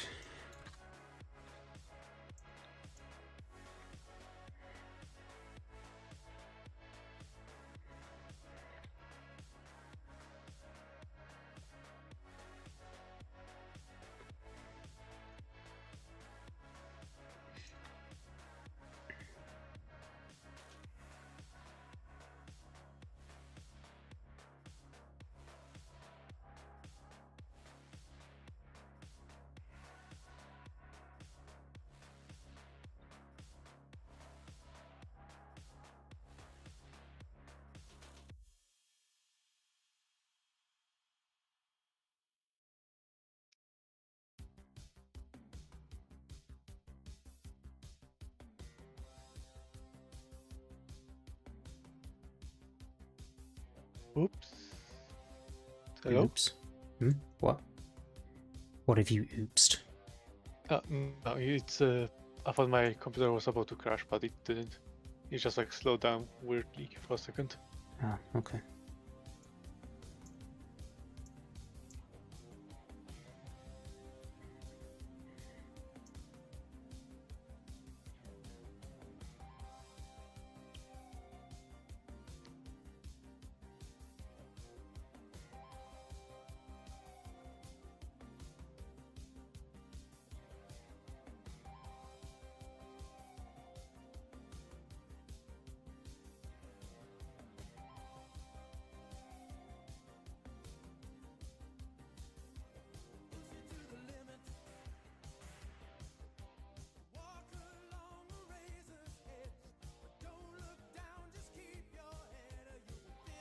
Text.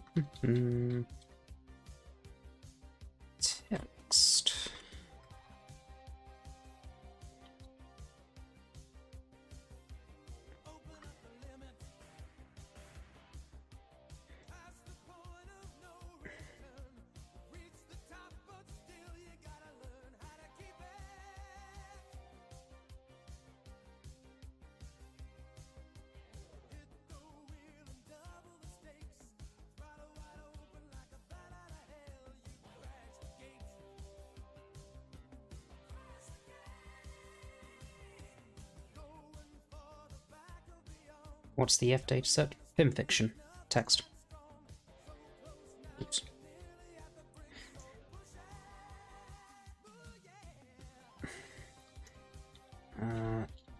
Images.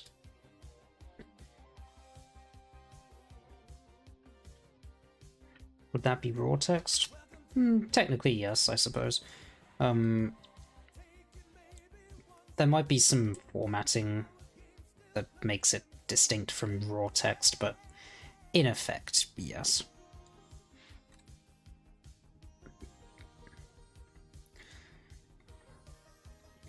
Derpy Bureau images, yeah.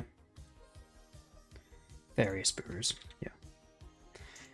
Because it wasn't only Derpy Bureau that we used.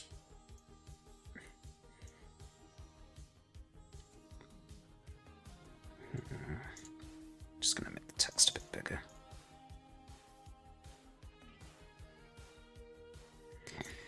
Yes, we do preserve metadata for each story.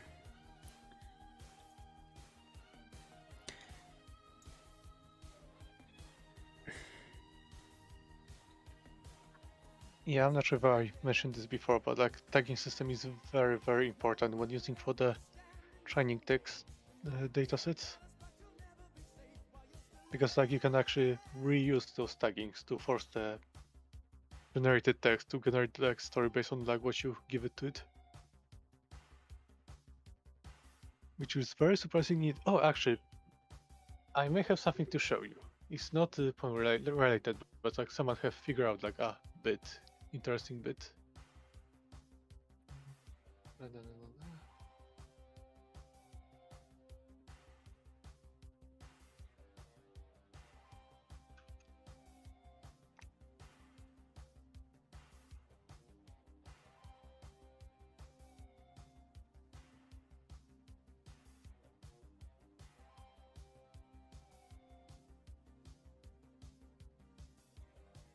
Okay.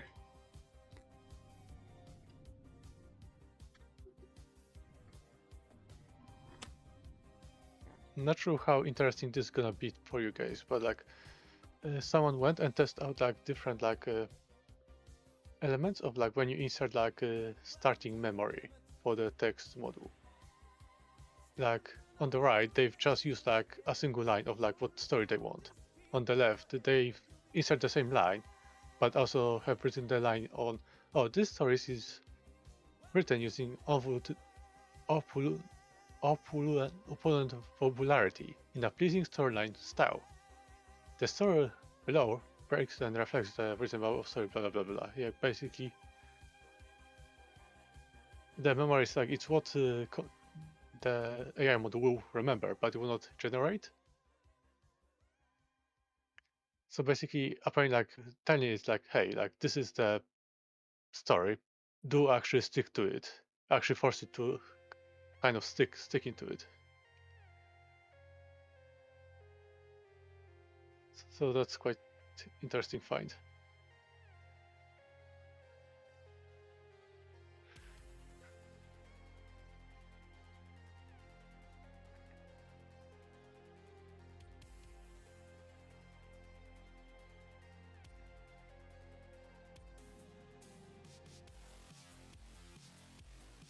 Alright, I think I'm happy enough with that.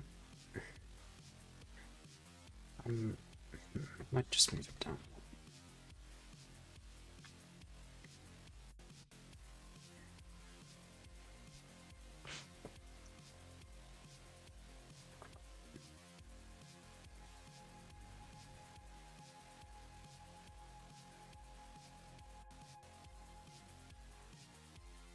Looks good, I think.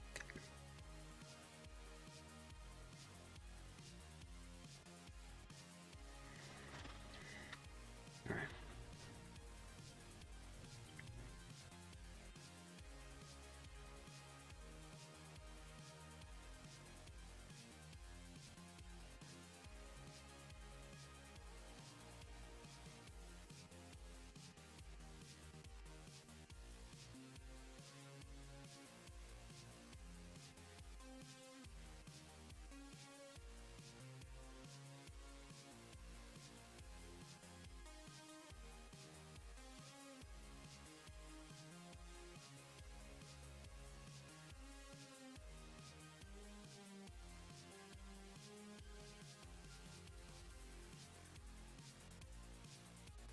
To reference the text document again.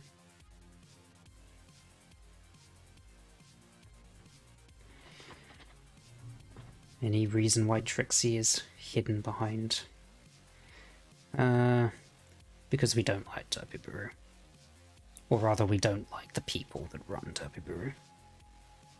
So yeah, it's there, but yeah.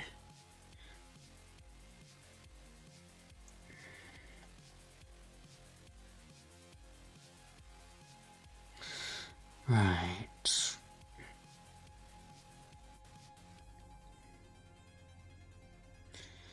Ah, yes. Talking about discussions of content. So, the /MLP dataset.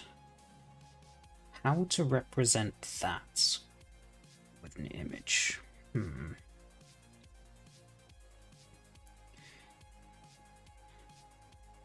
I don't know.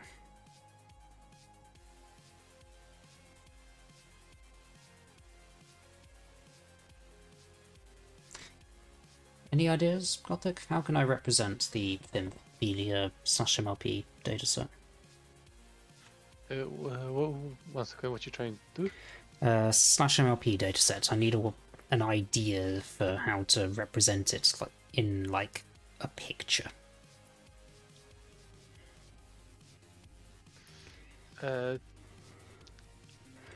How do you feel about the Ponytron?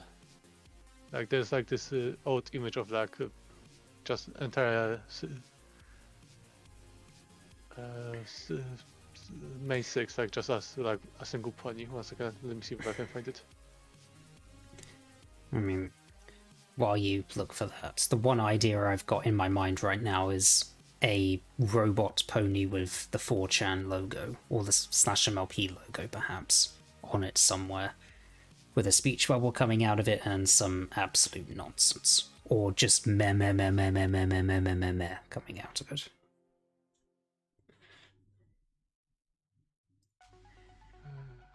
I guess.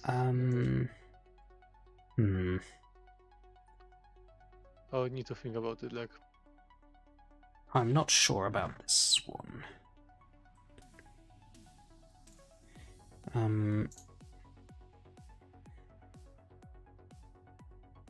Alright. I'll just sit here and think about it for a couple more minutes. Better.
Okay. I'm going to try the robot idea, but in order to do that, I'm obviously going to need a robot pony that's easily modifiable. Actually, that generic robot that we used as the little background in our very first presentation, I could probably do something with that. Yeah, that could be useful. That could be good. Posts could be incrementally filling the screen. Yeah, okay, so I could have the robot, and it can be saying things, and that can incrementally fill up the screen. Let me have a look. Actually, Gothic, would you happen to have that picture saved somewhere? I'm pretty sure I do, but I can't seem to find where exactly I put it. I do 100% have it in my old folder. One second, let me just load it. We'll see who finds it first.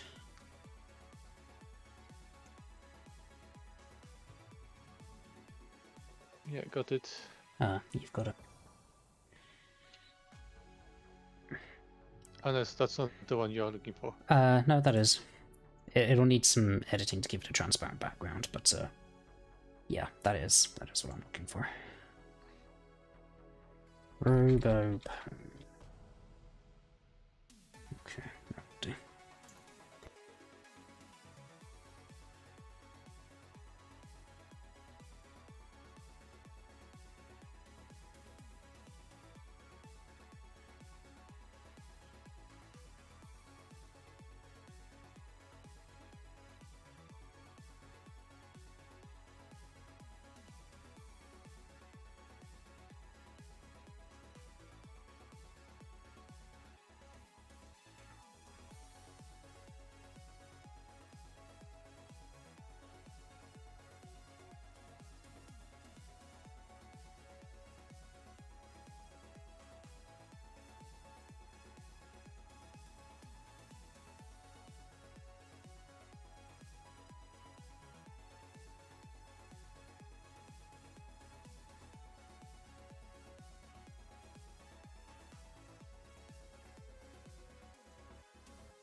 GPT is loaded? Okay.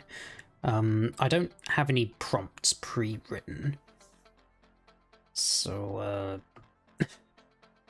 you wouldn't mind just messing around with what I pointed out earlier? I can go back through it if you need a reminder.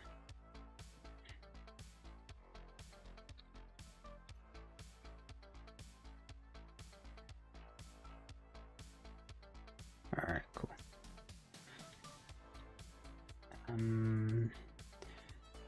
Alright.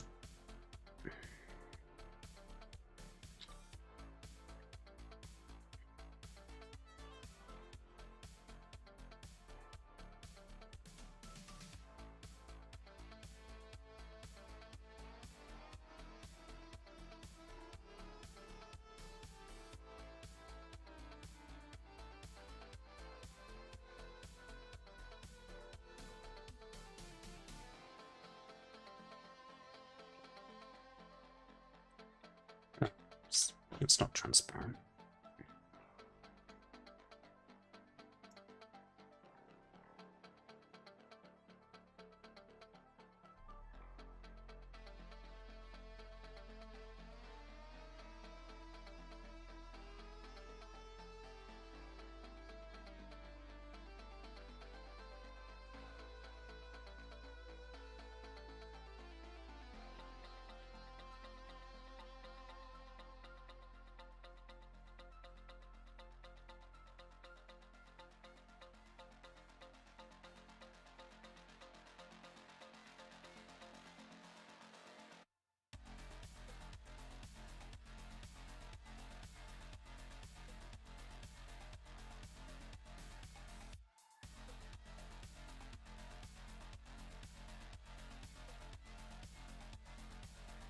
Is this going to be transparent? Yes. There we go. Right. So I want only the clothes.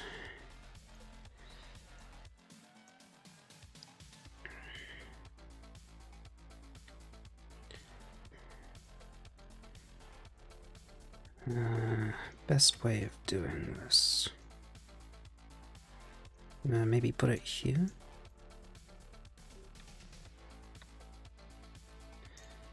And then put, like, the Slush MLP crest there.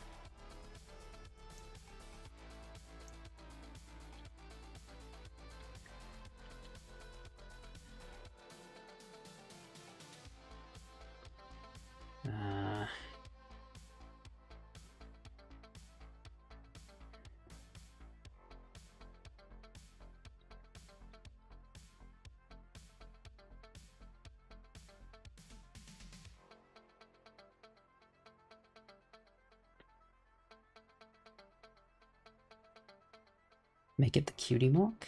Yeah. The 4chan logo or the Slush MLP logo? Oh god, what have I done here? So I can put /MLP here. Or I can put 4chan there and put /MLP like here. That might actually work better. Okay, I might actually do that. I think that's a better idea, yeah.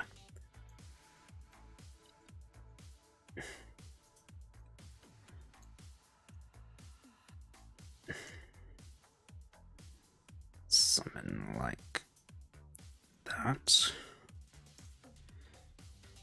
And then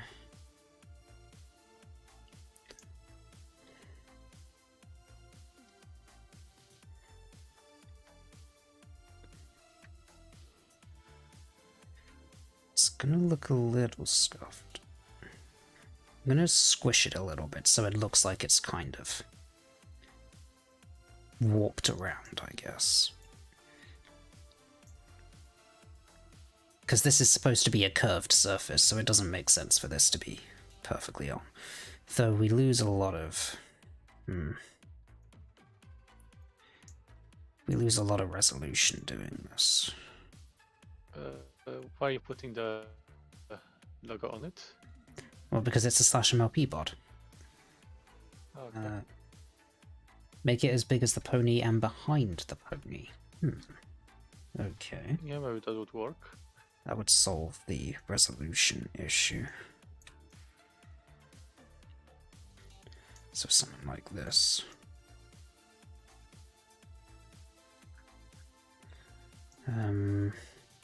Maybe a bit bigger.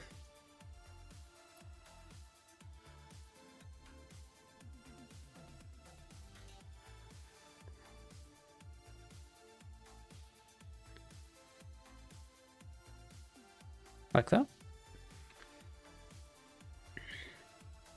What do we think? Maybe bigger. Logo even bigger.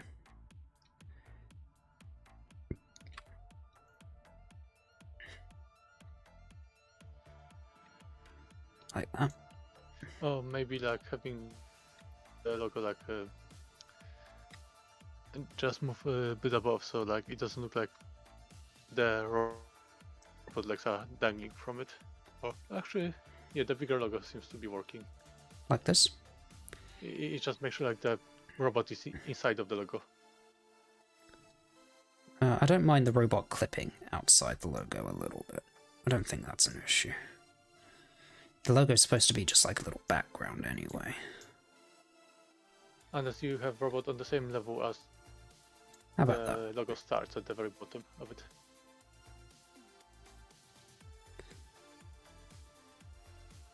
Think the previous size was better? I think this is fairly similar to the previous size anyway. What do we think of this?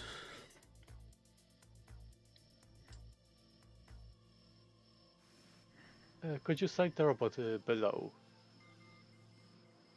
What do you mean put the robot below? Like, so it's on the line with the start of the logo, when the little point starts at the bottom. Okay.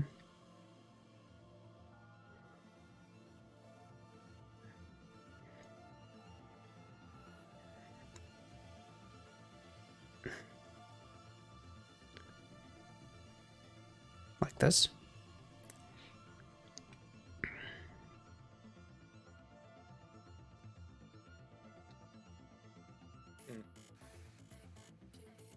More to the right. I feel like we're covering up too much of the MLP thing here. Yeah. Could So you it make covers so an equal part of Celestia and Luna. Well, could you make it so it stands on the purple part of the logo? standing on the purple part of the logo, it's going to be difficult to make that work because the line of the hooves isn't quite the same. Something like that? No, I don't like that. I mean, I think I prefer this. With it, because the MLP logo is supposed to be a background, not part of the robot itself. So I don't mind it clipping outside of the boundaries. In fact, that would probably be better as making it the idea of the robot is on the background.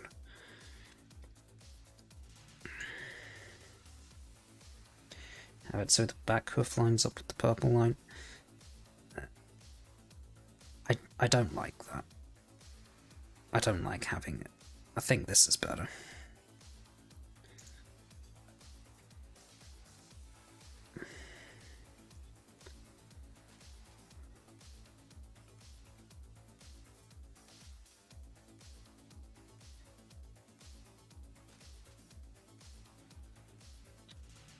Tell you what.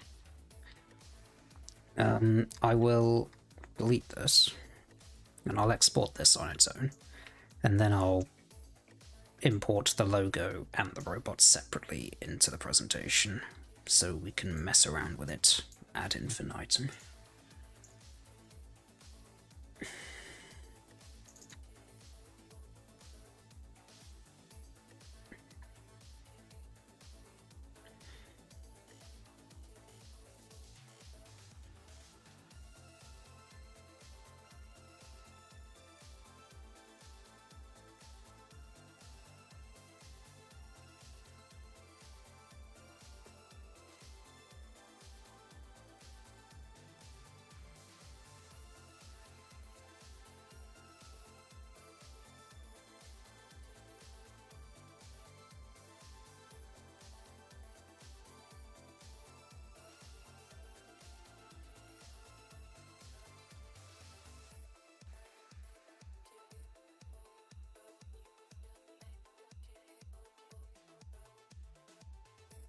So if we use this as like the baseline,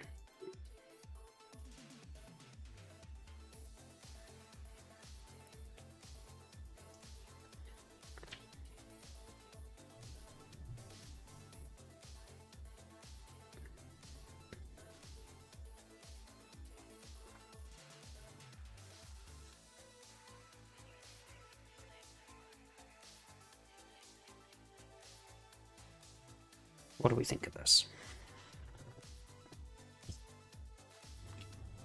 So basically, it's the same what I said before. So yeah, I think I'm gonna like it.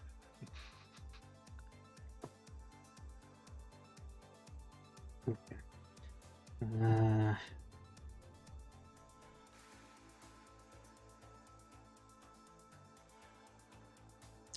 Alright, speech bubbles then.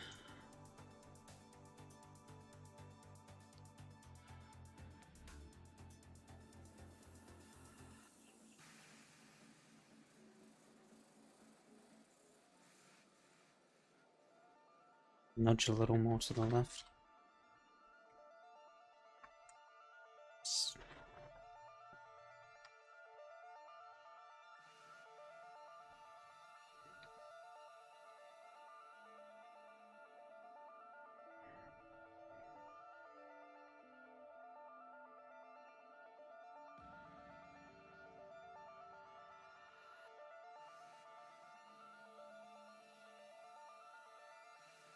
And now I need some good ideas for what to populate these with.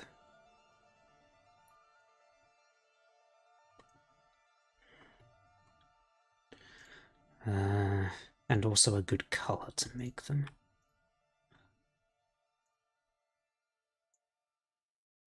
Maybe the same font color like this. And we'll make the text green, because green text. These things don't come with text boxes, no. Okay.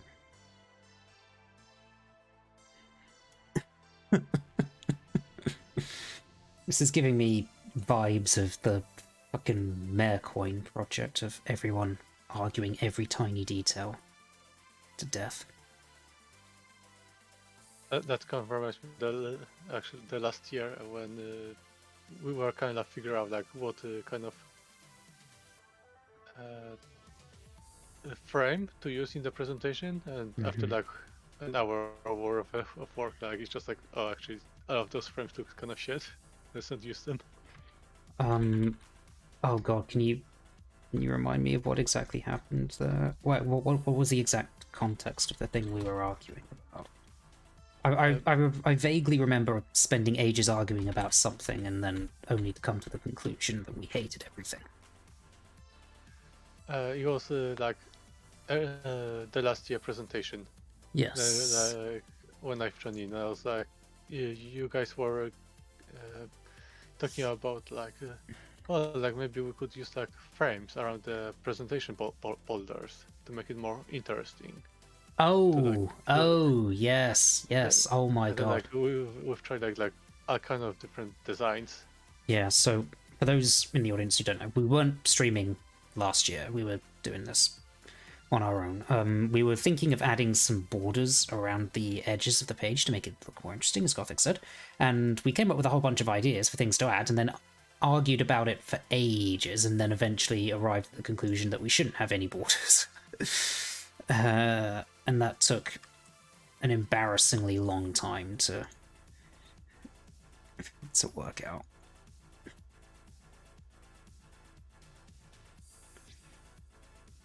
Does this color scheme work?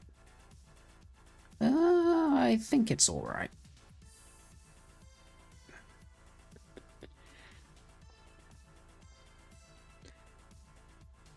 Right. I need ideas for things to populate these. Give me ear scratches. That's one I remember from the old. Give me ear scratches. Based on posts that Anons would make. So stereotypical posts that people would make on /MLP, like just meh. Bumping the thread. Bump. Okay.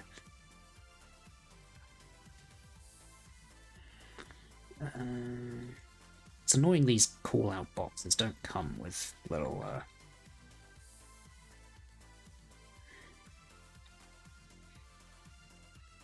don't come with text boxes.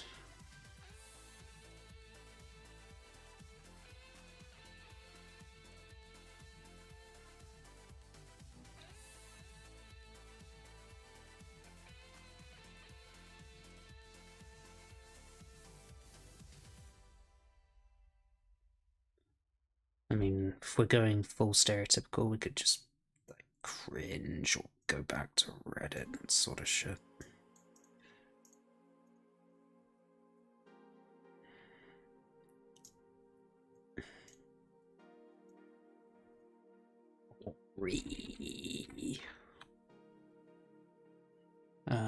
I'm not a human, therefore you cannot copy my words, therefore I can trick you. Those were my last words, and you didn't write. The message here is that a non-culture has a lot of problems. Let's just take this off the rails. I don't think it's quite got the idea of what we want to do there.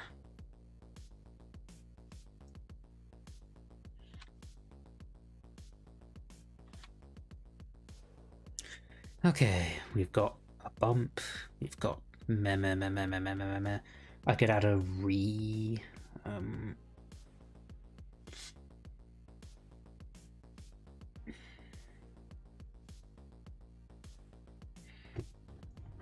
What's this?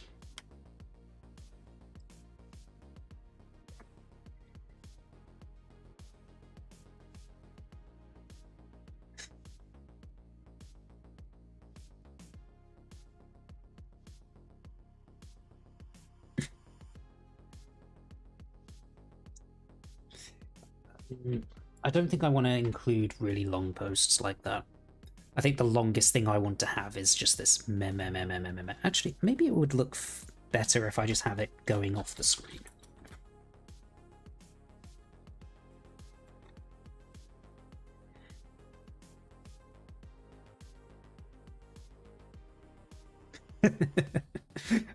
I kind of like that. I'll keep that provisionally.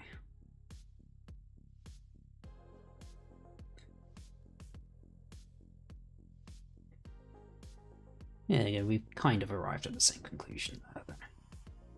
I've just applied it to the meh meh meh meh meh.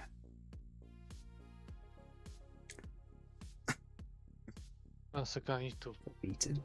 peace out for a minute. I'm still gonna be here. I just need to not think about like writing because I'm running a bit low on the steam. Okay. Deleted as an idea. Okay.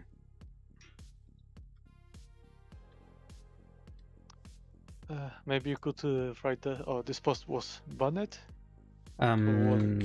So the robot wouldn't write that. We're talking about things that Anons would write. Which, now that I think about it, maybe the deleted doesn't work as well as I thought. I'll keep it provisionally, but that'll be the first one on the chopping block if I can think of anything better.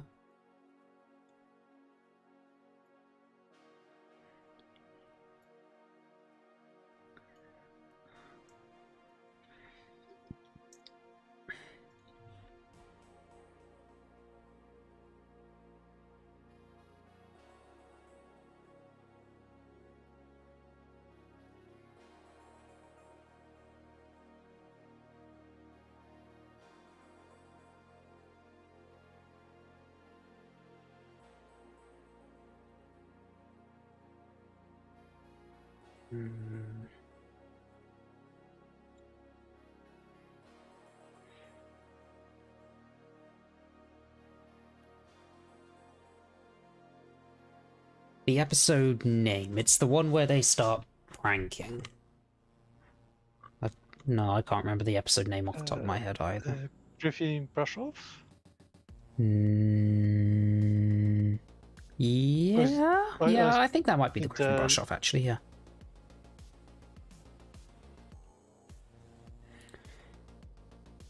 Page 9. No. Again, we're looking for things that Anons would type into the reply box, like very stereotypical things.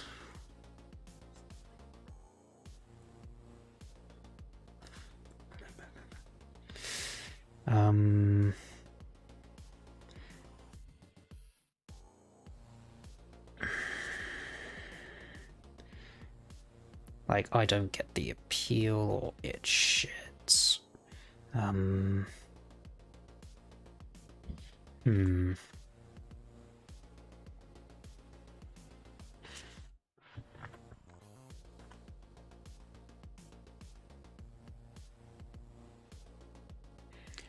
This is surprisingly difficult. As someone who doesn't really shitpost, this is something that's hard for me to do.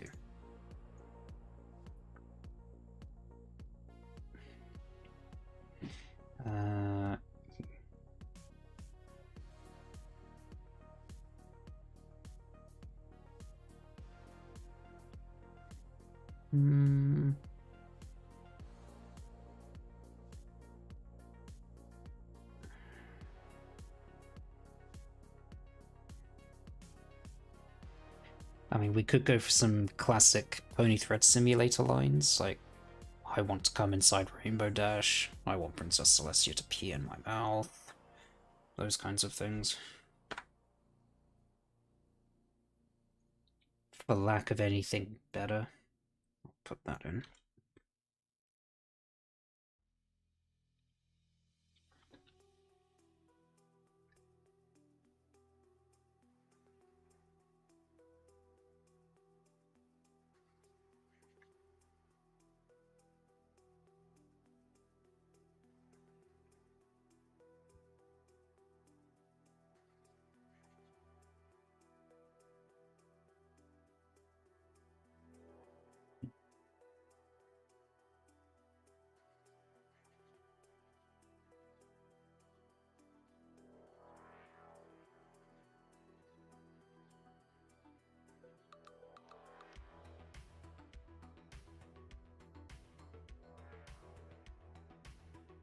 Hmm.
One or two more ideas.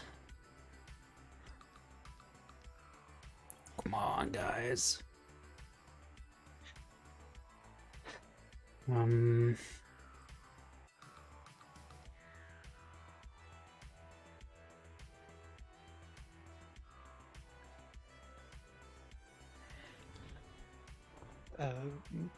First post, best post, maybe. Maybe.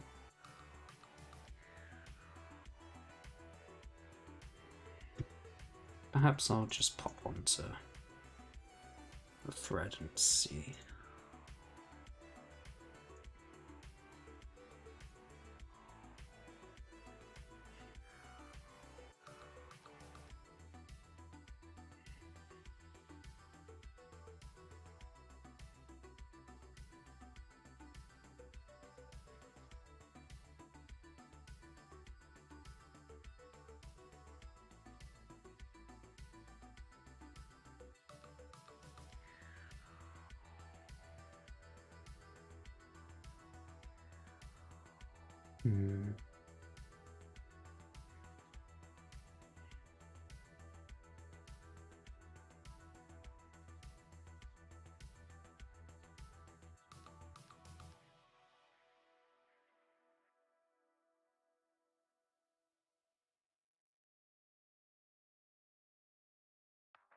I'm just scrolling through the catalog right now, looking to see if there's any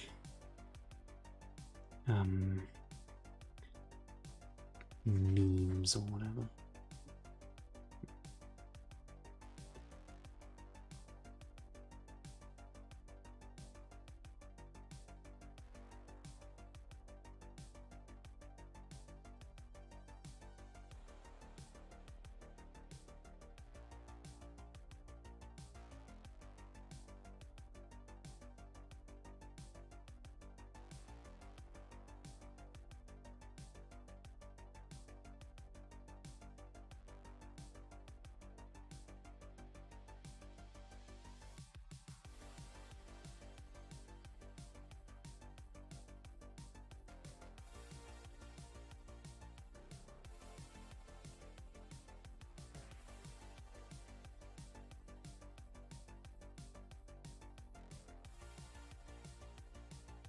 That's it. I'm quitting the show, and I'll see you all tomorrow.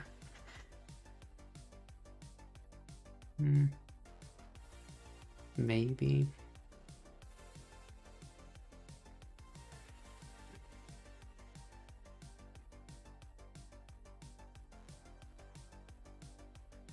I'm not feeling that line, No? honestly. Okay. I don't know.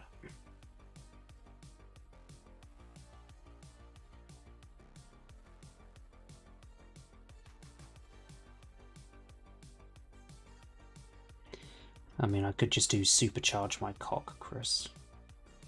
Yeah. I mean, it is low lying through it, but like, yeah, that would be funny. Just having the, like, even having the supercharge over there will be good enough. With a cobble or without a cobble? Maybe without.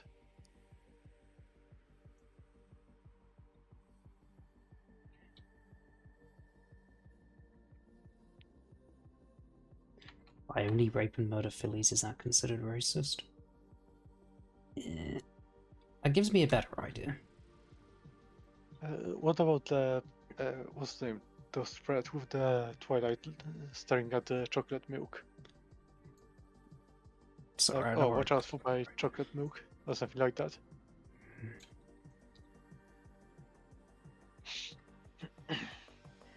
Can't believe I didn't think of this earlier. What you rating? Is that a sneed? No. Ah, okay, I see now.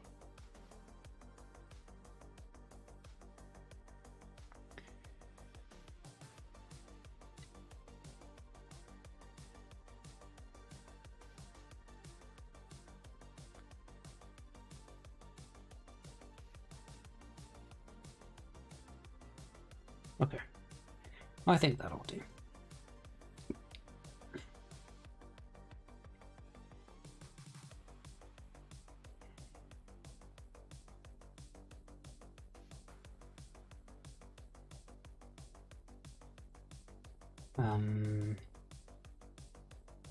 I think, do I want to put /MLP dataset anywhere? On this, maybe, maybe not, I don't know. I don't think I can find a good place to put it.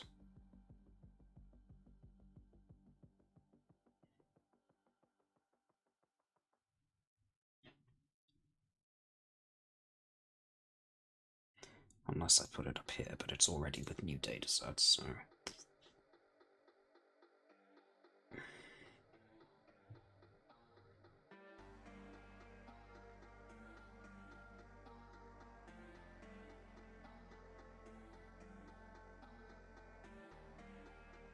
Okay.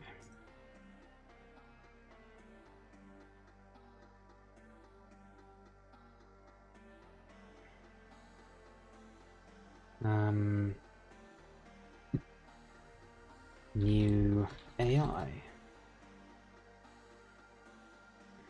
Something to represent TalkNet. Probably a singing pony.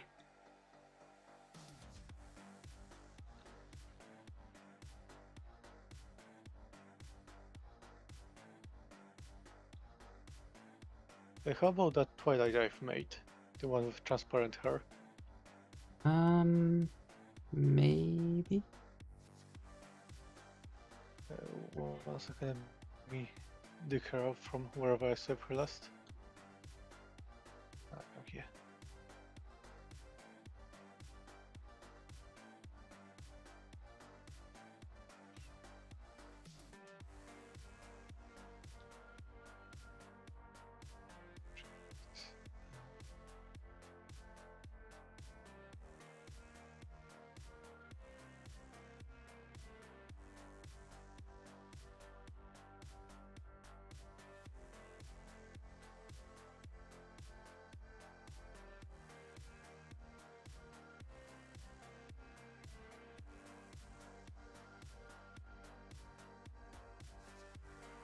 What you doing, crazy?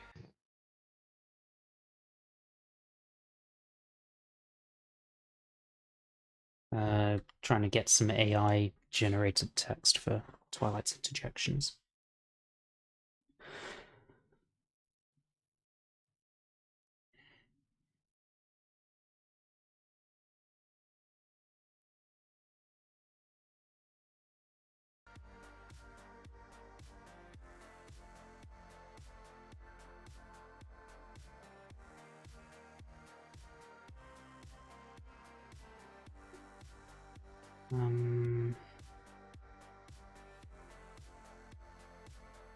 Not yet found all that many good candidate pictures.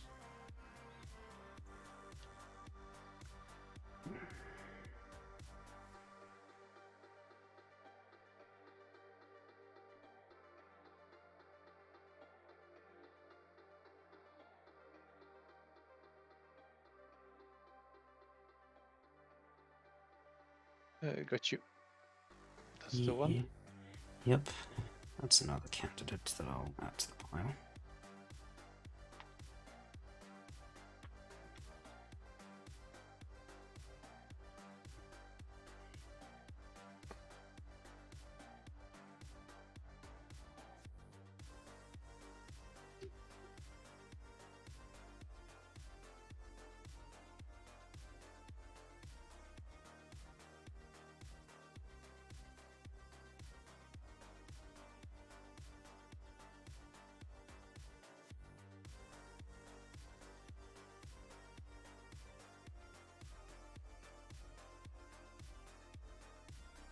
Yeah, there's basically nothing for robots singing ponies aside from the one you made. So I guess I'm just going to have to keep looking for any singing ponies that might be suitable.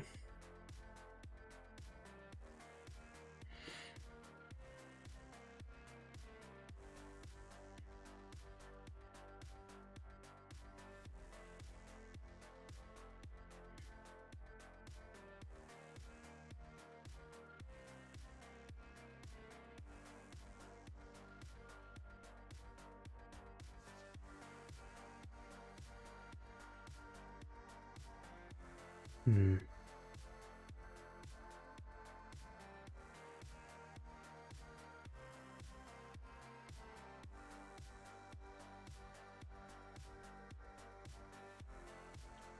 I don't... It's a good output, but I don't think it quite works for what we want to do.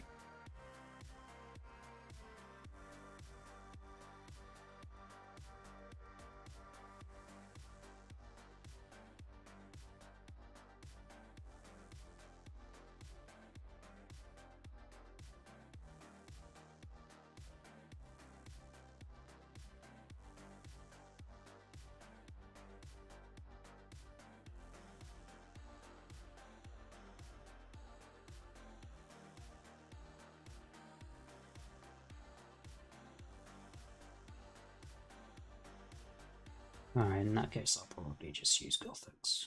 I'm not finding anything that's especially good.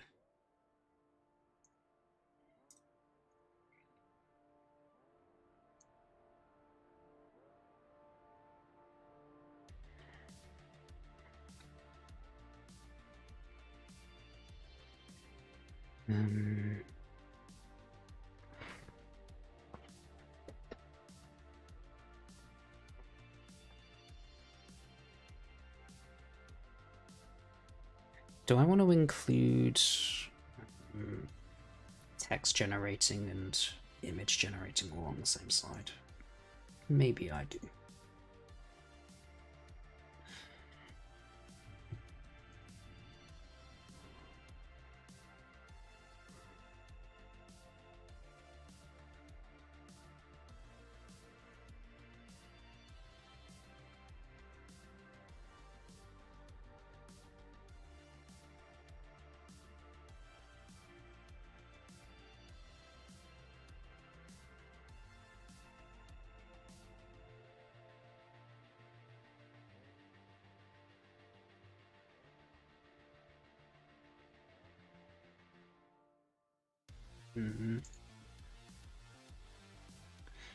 So something to represent text and image generation. I don't know. I think my creative drive is slowly diminishing. What have you been writing, Gothic? Anything new and interesting? I've basically taken like 20 minutes break to just stick around the threads, and I wrote an entire sentence and make like 3 empty slides. Alright, cool. And yeah, as for the representation for text to audio, I don't know. I'm not sure if it exists, but it would be nice if there would be like some image of like a text being transformed into music notes. I don't know where you would get anything like that. Yeah, like I can try a quick Google search, but like yeah, I don't think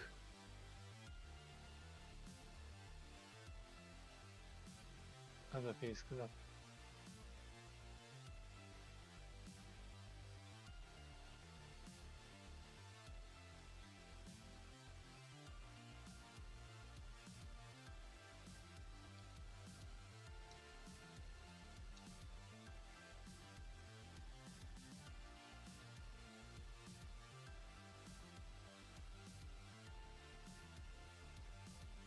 The net, as it stands today, cannot create a true AI capable of human interaction.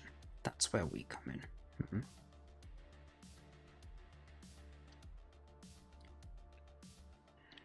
It's a good line.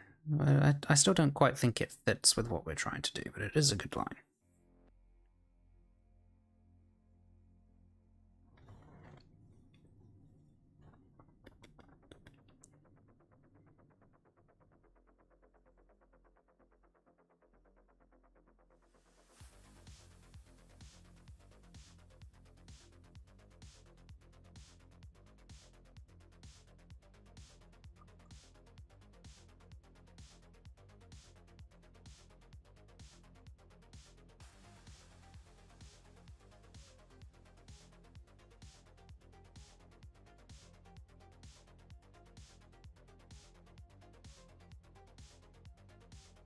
Mare's going off the screen. Yeah, I'm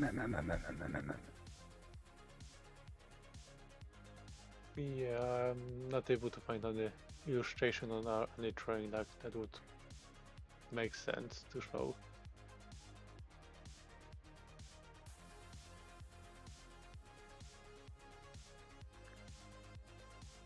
Unless you want to have like some kind of generic image like this.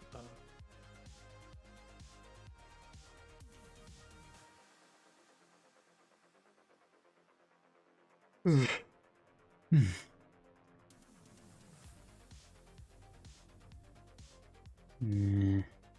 I'm not really feeling that, to be honest. Something to represent generating text. You could have Twilight with a quill, I guess, and then a pony drawing some art, ideally a robot pony.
I would save that as something that could maybe be used later on. Is a decent one. One that seems more generally suitable for pretty much anything, actually.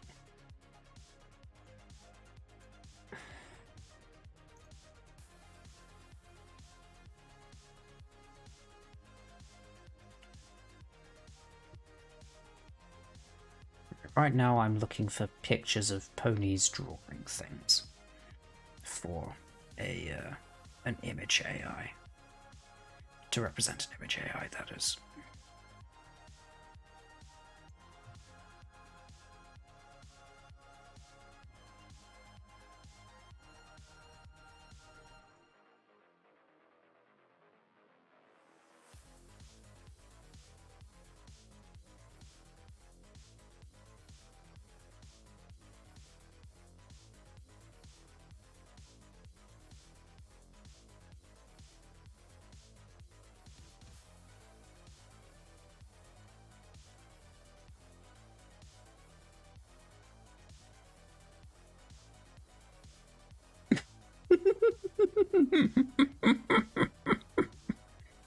That's almost perfect. There's even a game where the objective is to create an AI capable of fooling humans into thinking it's a real person. We're on a panel about it later today. I don't know where we can inject that, but that's another one of those wonderful meta ones that would be great to have. Isn't that like how's the name? The Turing test, basically? Turing test. I don't know. I don't remember the exact definition of the Turing test in enough detail. Yeah, I'm pretty sure the whole point of it was like making like AI chat in a way that make people think like they're not talking to AI, they're talking to a person. Yeah. So basically, can you write things that are convincing enough to make other humans think you're human? I think is basically the test.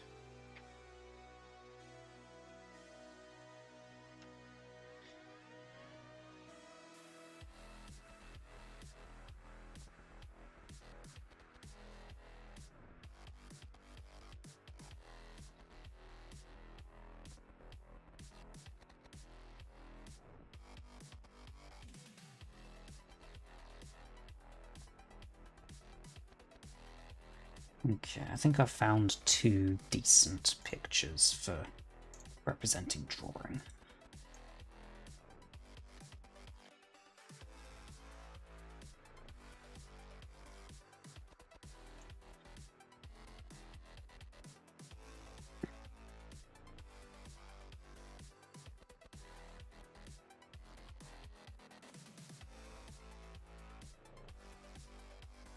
Here's one.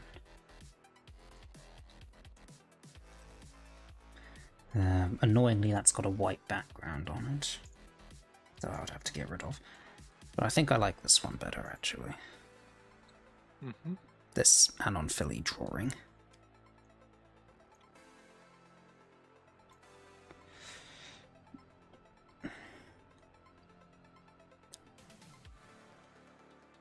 Anon was a Turing test this whole time. Yes, it kind of is.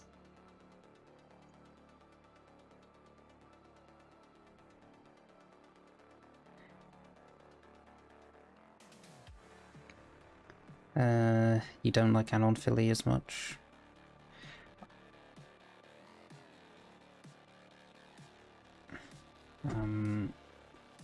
I will take the rainbow one, and I'll remove the background. That way we can at least compare the two. It's a whole bunch of white that it's decided not to include.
For writing, maybe we can find an anon filly that says you're a fag. Like just holding a piece of paper that says you're a fag. It might work well enough. That way we can have anon filly and this cute Dashi.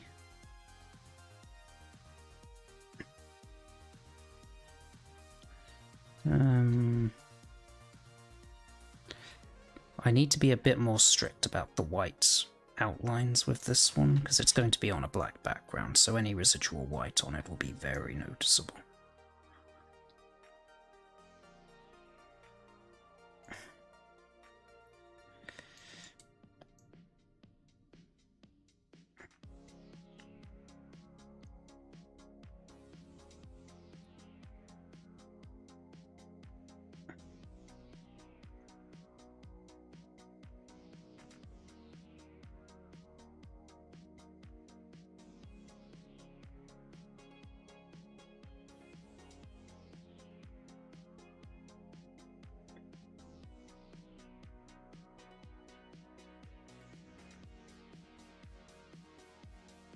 I am a literary genius, apparently.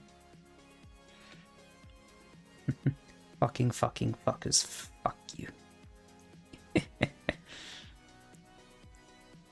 I'm not gonna go into pixel perfect detail, that'll take way too long. Let's just swipe a little bit off here, I guess.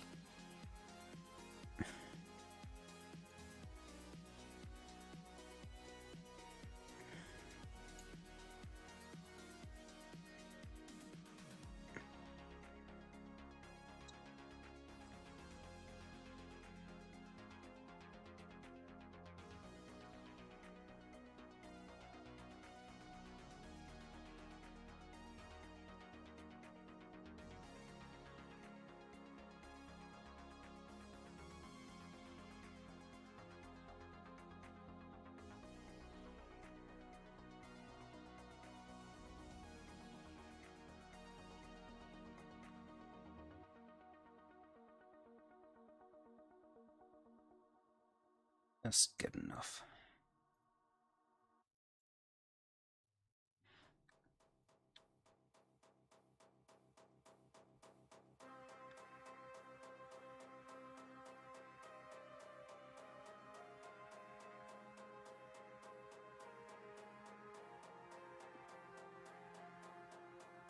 No, wrong picture. Here we go.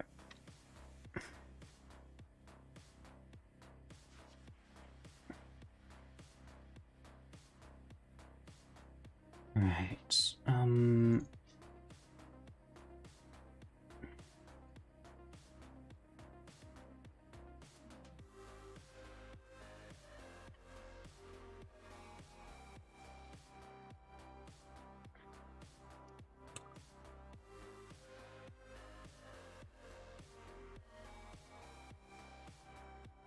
Yeah, I know. I'm just putting pictures on the screen for now. We'll work out what exactly we're keeping and where it's going to be later.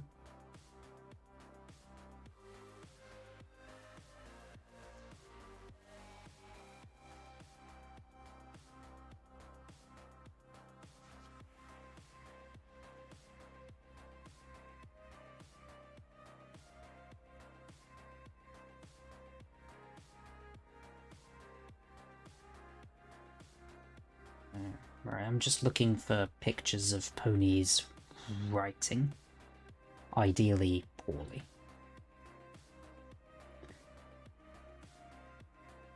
Maybe an anon filly. Surely there's an anon filly holding like a "you're a fag" piece of paper.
Surprisingly, not many good pictures of ponies writing things. At least not good for what we want to do.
I'll store that one as well. Pictures of Pinky doing a cake? No.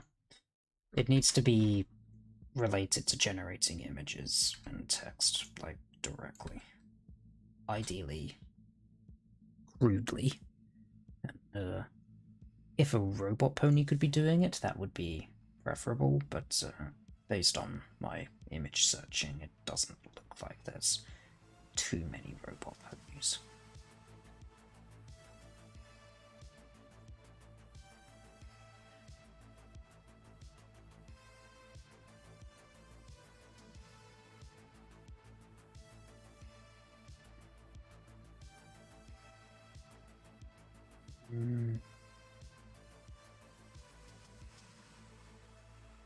Kind of falters a little bit at the end there, but that little expansion she made there, that was alright.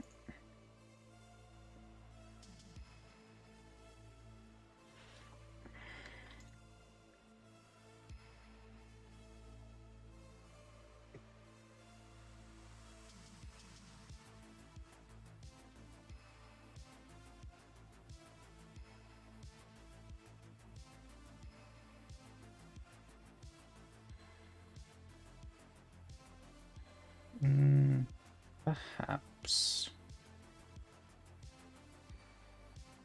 I'm not really feeling it. I have one potential candidate image, but I'm still preferring to find like a non-filly.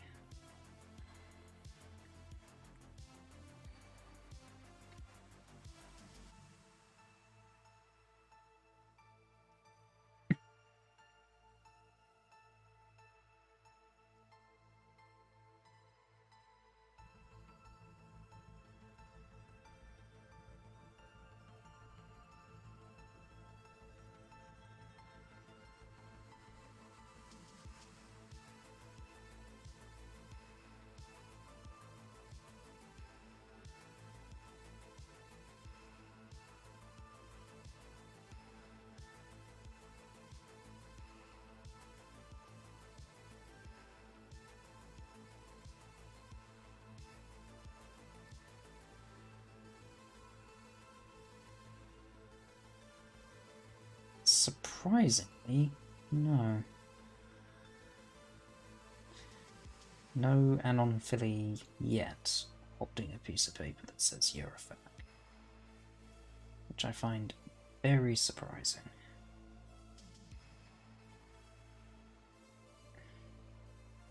I mean, surely there's one somewhere.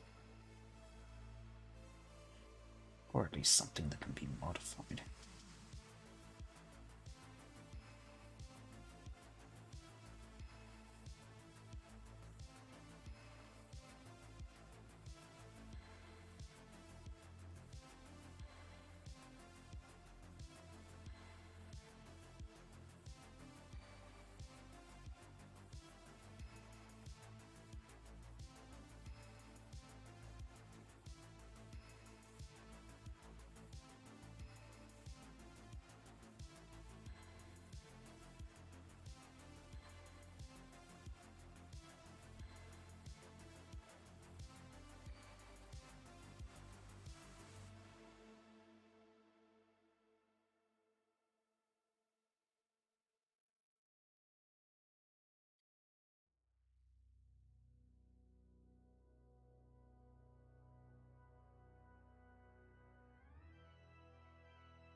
Let me import these images then.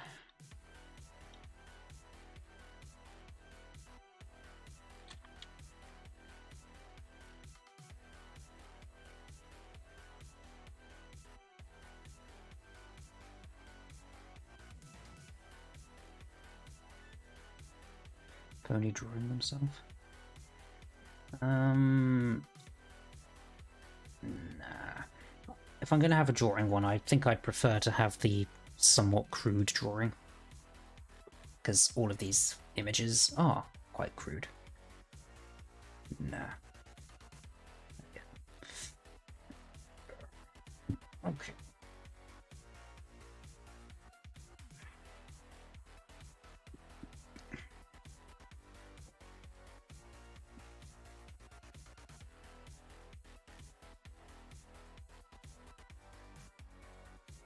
Oh, oops.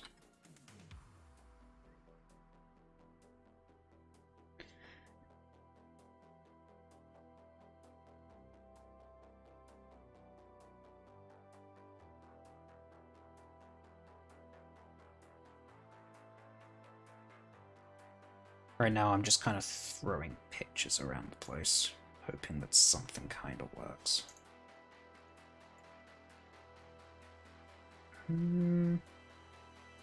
Maybe?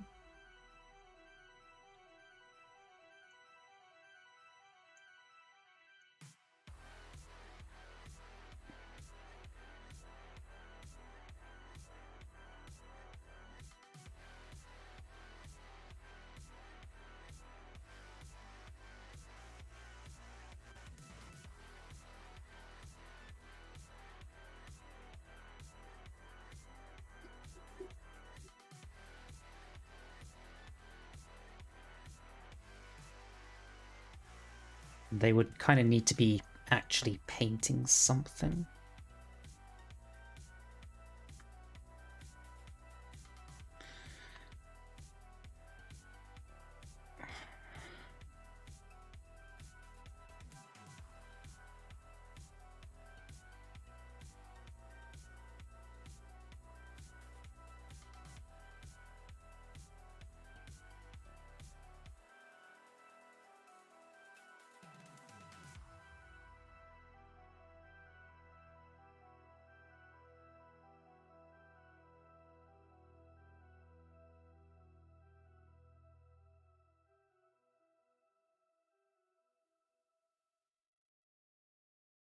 Yep.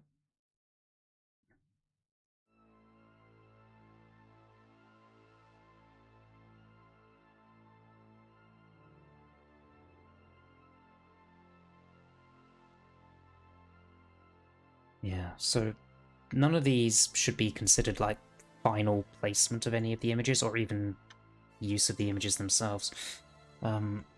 It's just a random collection of images, which let me refer back to how I introduce things in the text, because I'm pretty sure I talk about the talknet first. It would make sense to reveal these images in the order that I say.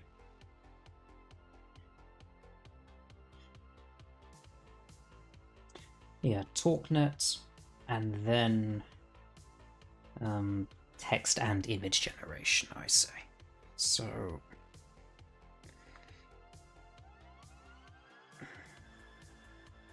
I'm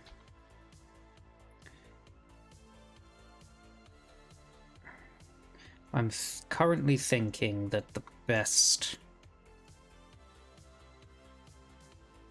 So, generated text, generated images, singing talknet.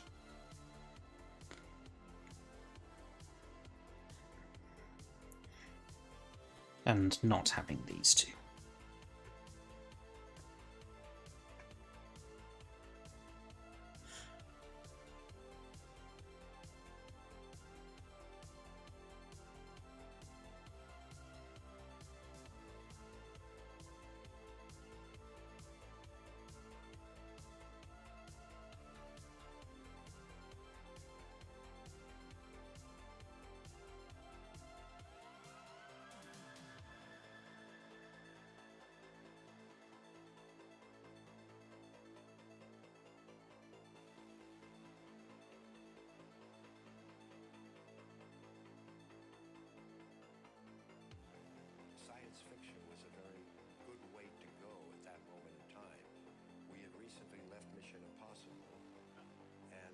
This is before Star Wars.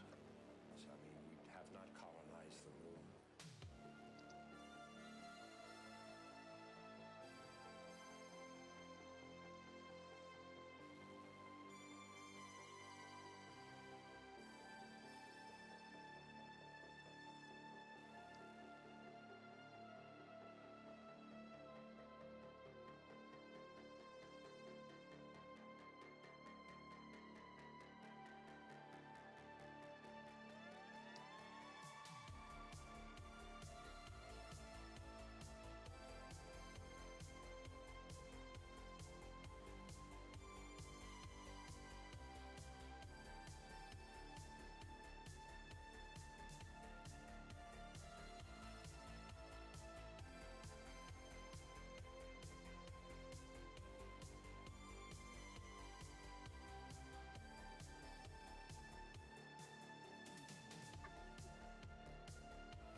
This is just the hype slide, so probably not.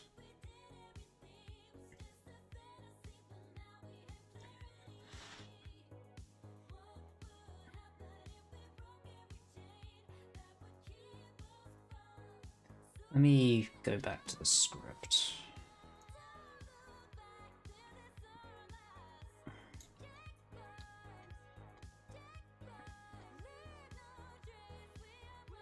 We'll also only be on this slide for, well, not very long, actually. So this slide I will be saying, now that's all well and good, but what of the AI that can actually be used right now? I say introducing sort of non... I should change that. It sounds like I'm actually going to talk about it in detail.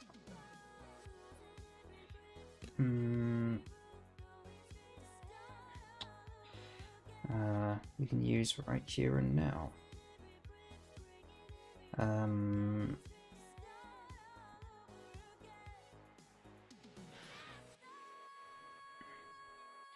You mean the name? Okay.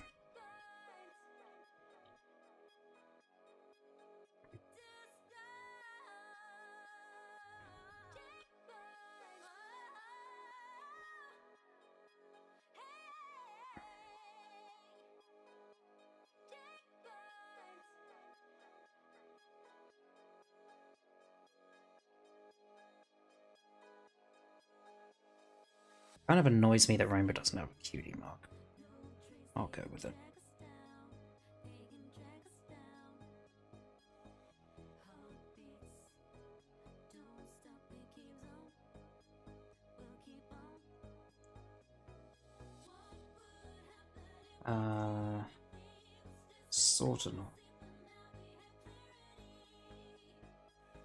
Sortanon's TalkNet. And now, actually, we can now make the pony sing with Sortanon's TalkNet.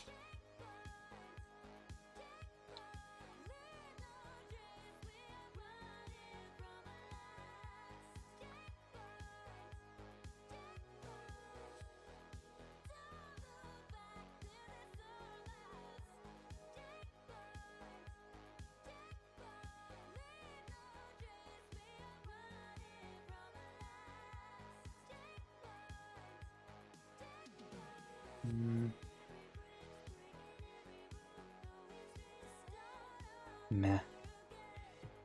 I mean, you've just repeated the input text there, I think, for the most part.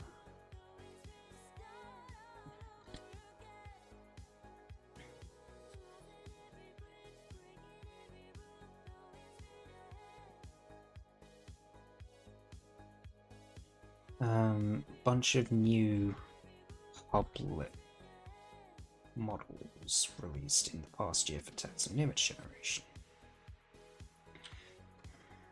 I feel like I should make it more explicit that when I say new AI, with these ones at least, I'm talking about generic text and image generators like GPT and your DALL-E and your Wombo.art and whatever. With this, I'm kind of implying that only image generating and text generating already exists. Which, for text is kind of true, but for image kind of isn't. At least not yet.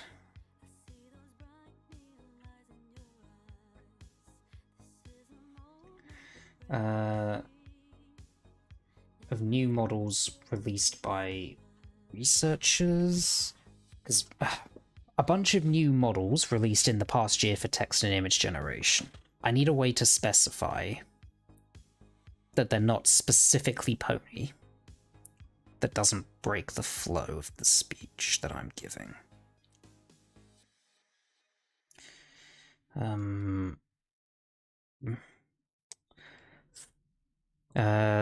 The wider world of AI.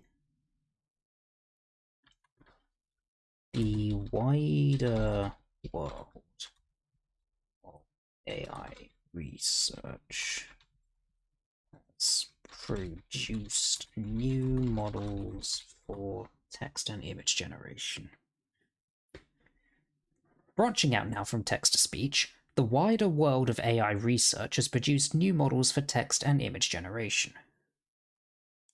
And these can feasibly be fine-tuned to produce exclusively pony outputs.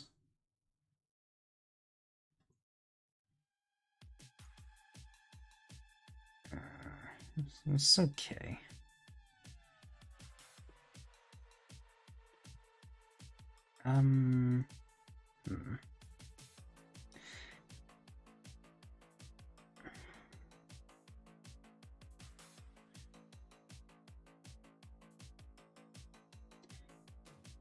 I think I'd prefer the more concise way that I've worded it. The wider world of AI research has produced new models for text and image generation. Well, these are all somewhat generic. I mean, this is like the hyping up slide. It's supposed to be generic. We have more detail later on. Like, entire slides dedicated to image generation, like this guy who gets fooled by GPT-3.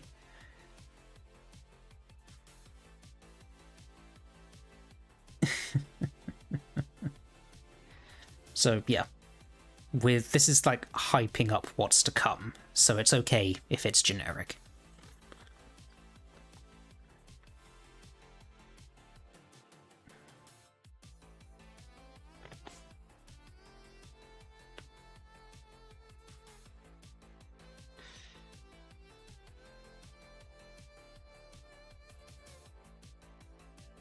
I might make break bigger.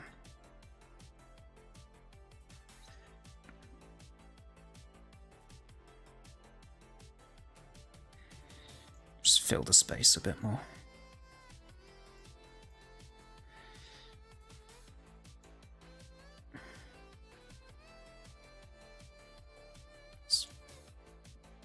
Something like that.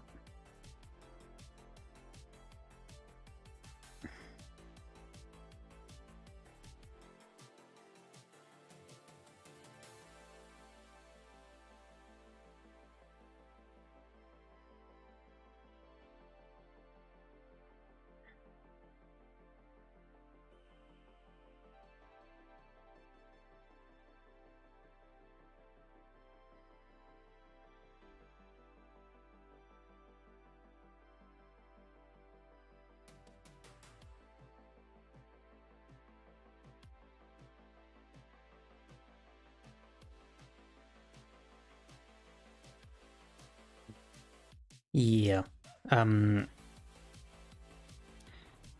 I'm not going to hype up things that don't really exist yet. Chatbots kind of exist, but as far as I know, Astrolite's the only one that's actually done anything with that, and he's not properly released anything. I mean, he showed off something last year, but as far as I know, there's been no meaningful progress since then. I mean, he's barely been in the thread at all since then.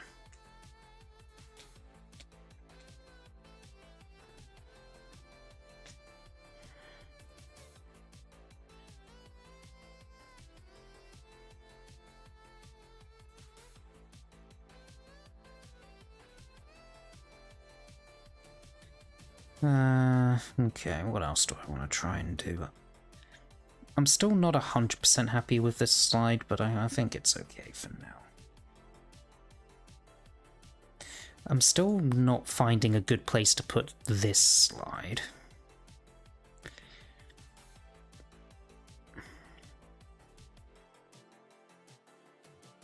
Because in the script, I don't explicitly call out AI researchers for being a bunch of cucks and not releasing their research.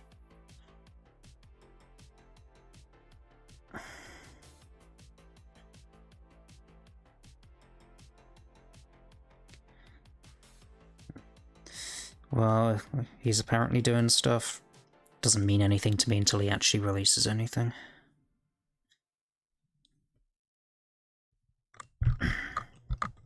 So, I'm not gonna think about that too much.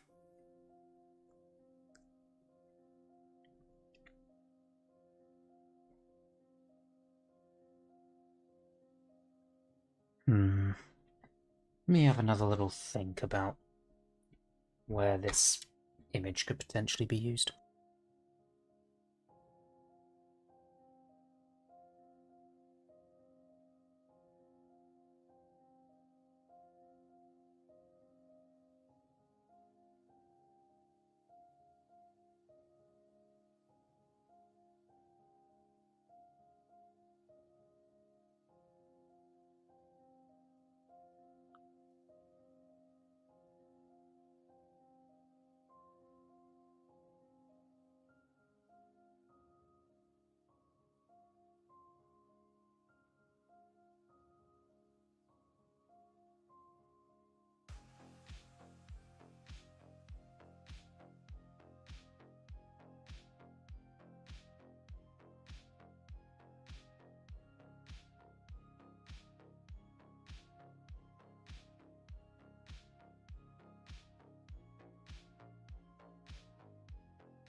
Yeah, I'm still not...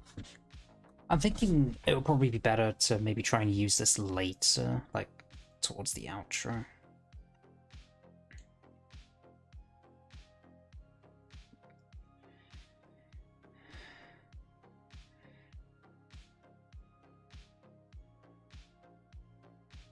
So I'll just put this like towards the bottom. Oh, wait, that's the wrong picture. This one. There we go. This is a decent one. I like how the tip of her horn's a little bit blue. And she's got some nice colour in the eyes. That's nice.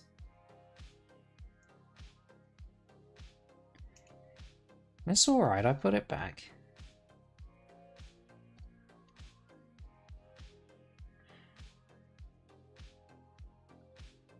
Okay.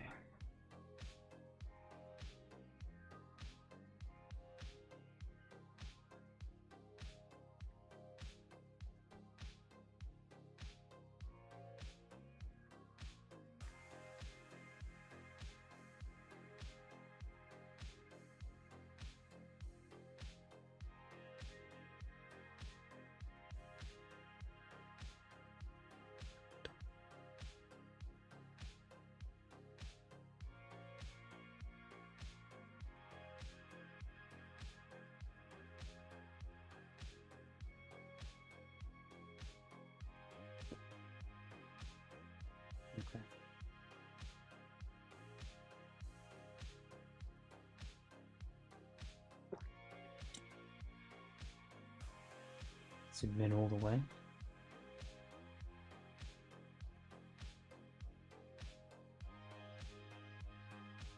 Okay.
Just realised the font on this is wrong. There we go.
I'm not sure about keeping this "don't fall asleep" line.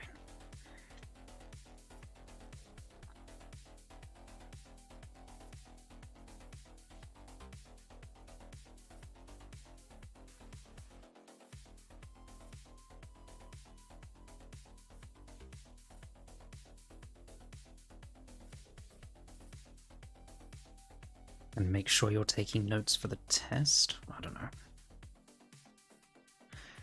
No, I don't want to... no. We already did the test joke a couple times last year. I don't really want to repeat it. I don't know, like maybe like at very last slide, like, hey guys, this is the test. It's gonna be 10 hours long. You better don't fail it, or you wouldn't get into a question.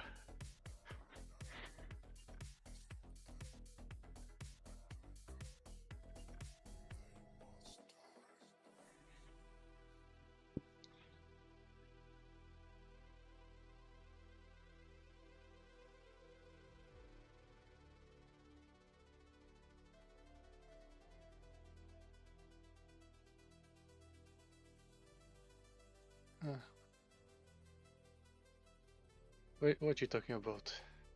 Yeah. Hazy. Hazy just talking can't. about that picture? Hazy just can't type. Don't worry about it. I don't know. I'm still not sure about the don't fall asleep line. Do we want some kind of picture for history/update, or just keep it like this? How did we do it last year with new section headers?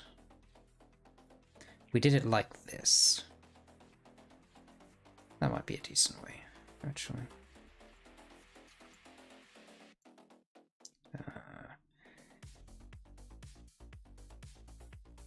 Okay, let's try that.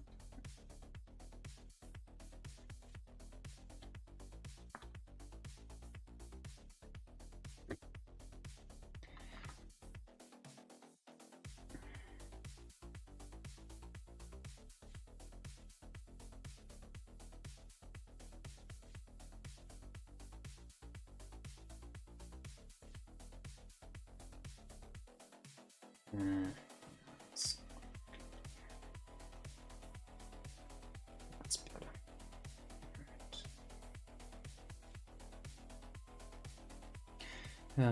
Colors. What colors should I use?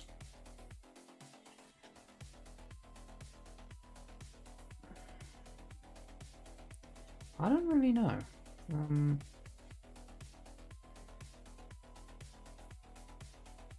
Do we want to keep it with the pinkish sort of color?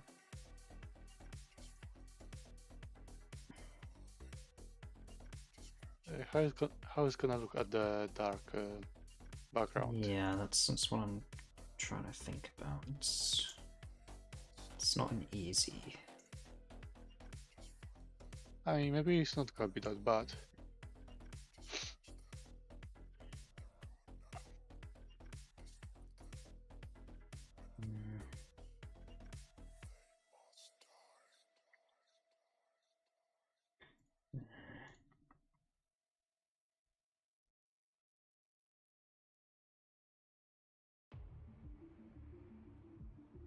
Let's try.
How many different kinds of colors do we want to use?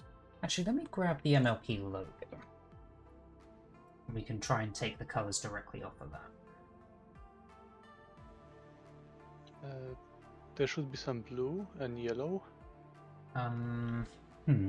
Actually, like there should be two kind of yellows. One for the stars and one for the background on the top.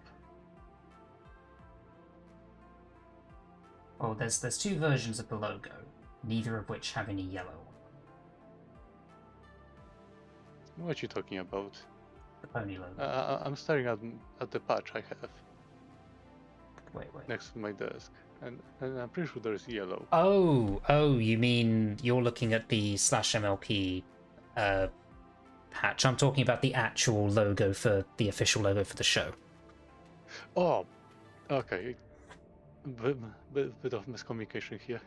Yeah, I don't think the official one have any yellow. However, that might be a decent color scheme to try.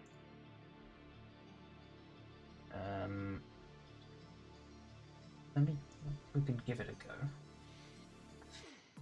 Like I can make the title sort of yellow.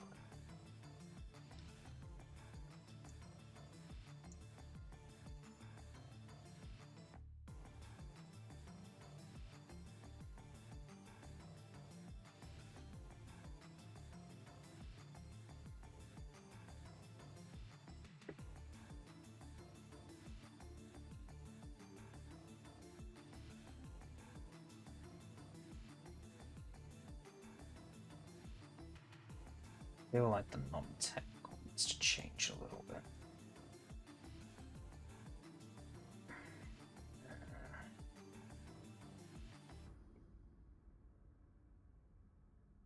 It needs to be a bit lighter. So that's a color scheme that's based on the board logo. And then I'll do another one that's based on the actual official MLP logo. The non-technical color's a little loud. Yeah. I've been trying to... I did have a go at trying to find...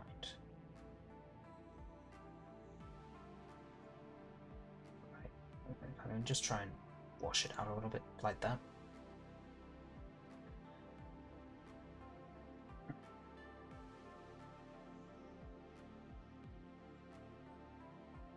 Alright, so here's the dilemma. Which of these logos do we base it on? Do we want these kinds of colors? Like this will be the title, this will be blah blah blah. Or do we want this? Actually, I don't suppose it really makes much difference. Like 1, 2, 3, 1, 2, 3. They're very similar. Yeah, okay, it probably doesn't matter then in that case. There's not really as much of a dilemma as I initially thought there might be.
Not really feeling.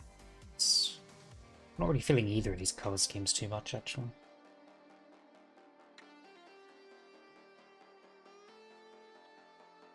This one probably more. So the thing was writing this.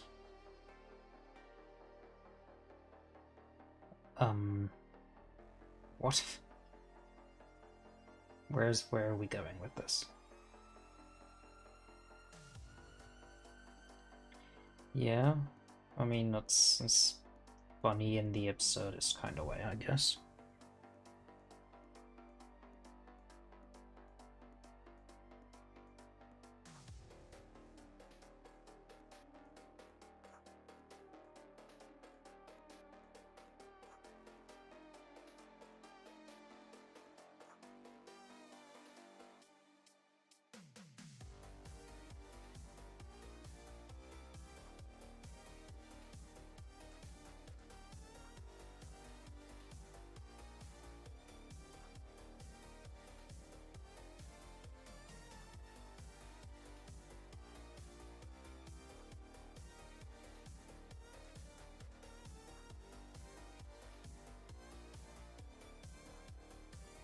Gothic, could you come to the slide that I'm on and help me pass some judgment? I'm not a big fan of how blurry the text underneath it. Like, oh no, it just doesn't feel good. The shadow you're talking about? Yeah, the whitish shadow. That's the first time it's like noticeable.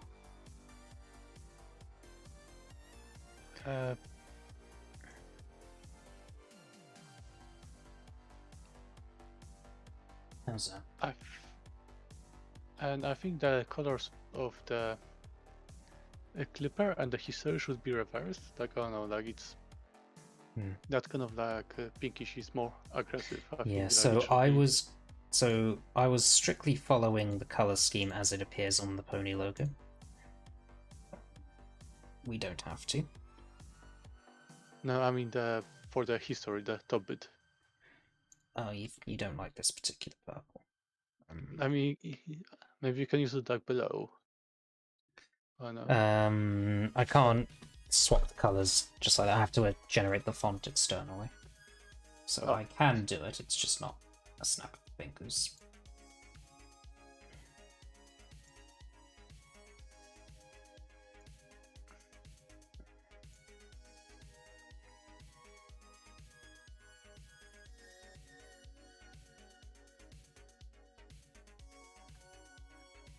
If you're gonna recreate that in like different color, could you also make the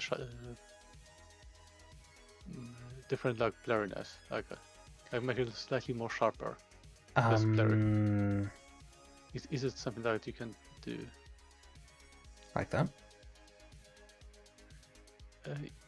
Yeah, I mean, like if you want like a tiny bit of blurriness, like just like literally like 1 pixel, or that's would 1 be pixel. fine. Okay, then that's okay, because I don't know what setting you had before, but before was too much. No, I don't remember either. What if we do the exact opposite and really blur it? Okay, that makes a very obvious rectangle around things. Why would it do that?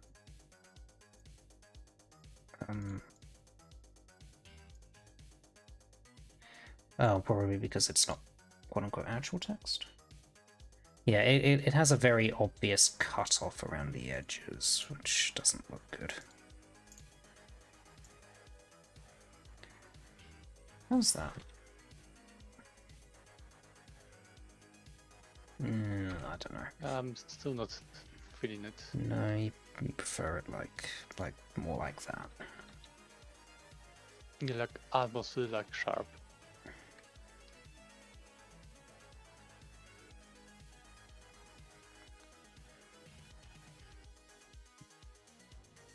One second, let me have a look. I think maybe if I make the yellow less aggressive on the other one, this color scheme might actually work better. Where are you? Oh, you're on different side. Yeah, Okay. so this one's based on the MLP crest. The one below it is based on the logo of the actual show itself.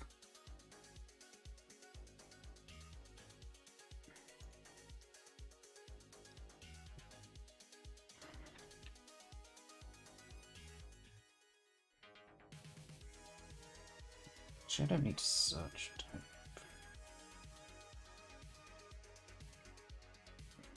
I should have it saved still. Where is it?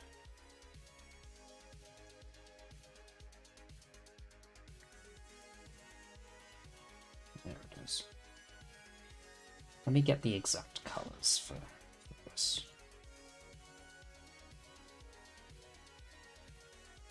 I don't know, like they both kind of look kind of odd in a way. I don't disagree. I'm just struggling to come up with an actually good color scheme.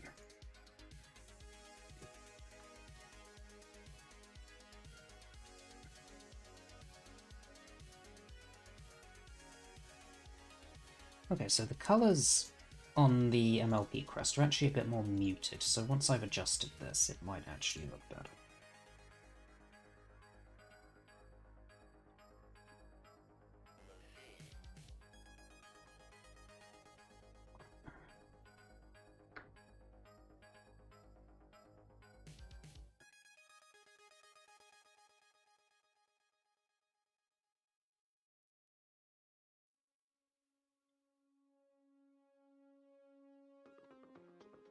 What do you think of that? So that's I using think the exact color hex from the MLP crest. I don't like this yellow. It's too whitish. You don't like the yellow. Okay. Yeah, it's like a little bit more saturation. More saturation on the yellow. I could sort that out.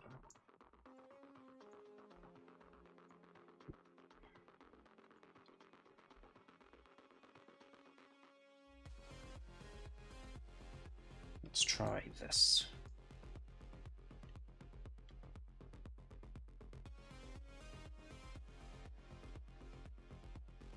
How's that?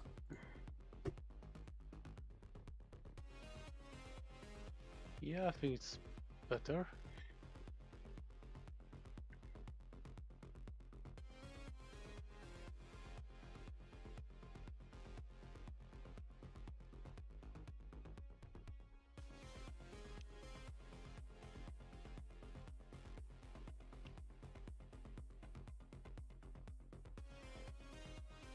Yeah, I'm preferring this one. Though, if there's anyone with a better idea out there.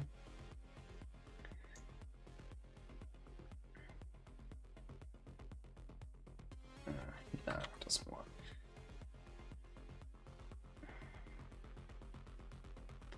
It looks greenish.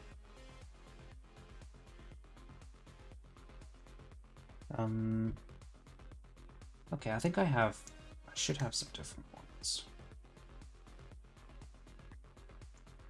Like one that was Yeah, like, one from previous that was more yellow. That's a lot more yellow though. I think that's a bit too far in the opposite direction. yeah, like something like in between. Maybe.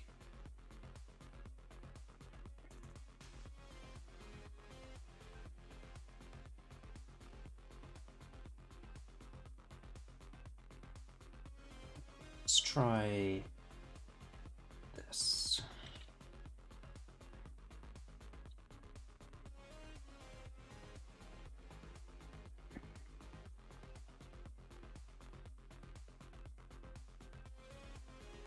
Yeah, that's the new one is like too yellow again.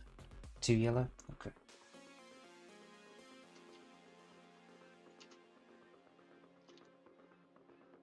So the color, it's, how about I give you this link, and then the color hex that it's currently on is that.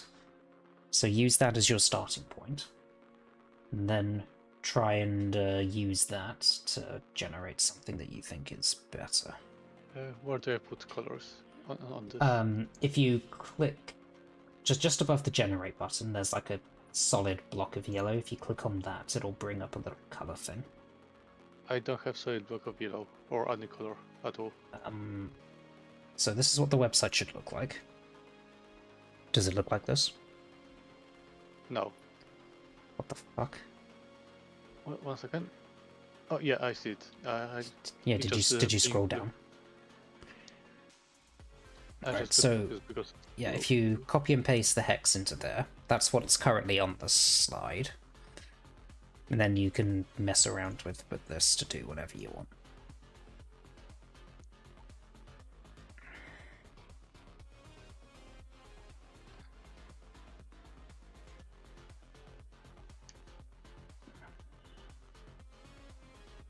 one second, just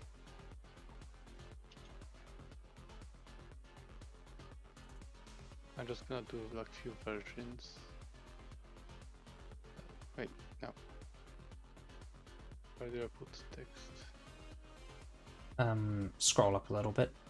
It should say your text here. You can type in that box.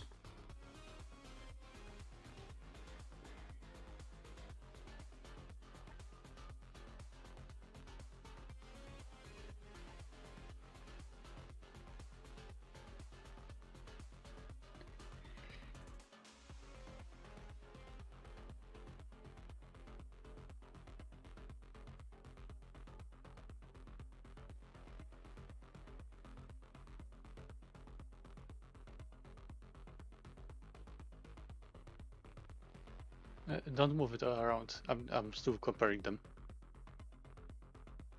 I'm just making them the same size. Yeah, but I'm gonna delete them because I'm just going to compare them bit by bit. I will leave it alone.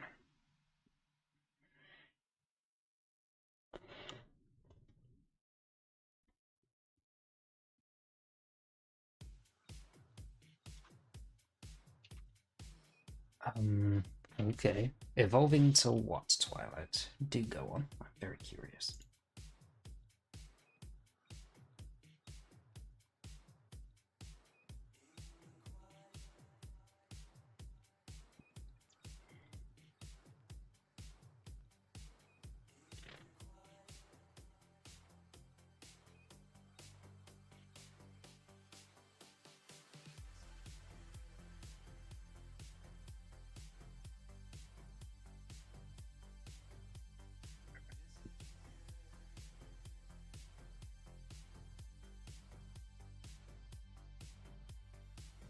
You must retire for the night. Okay. I probably won't be too far behind you. In fact, this slide editing will probably be the last thing I do today.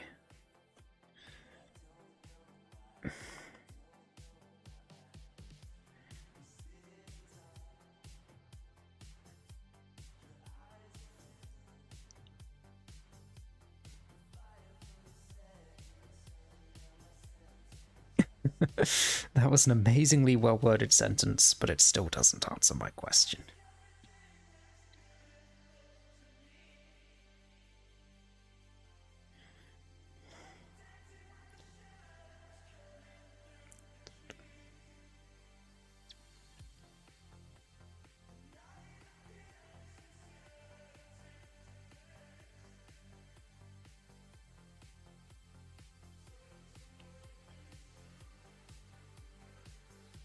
Is that the one you've selected?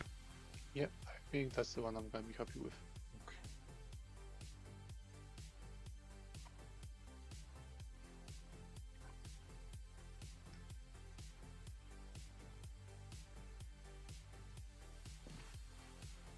Alright.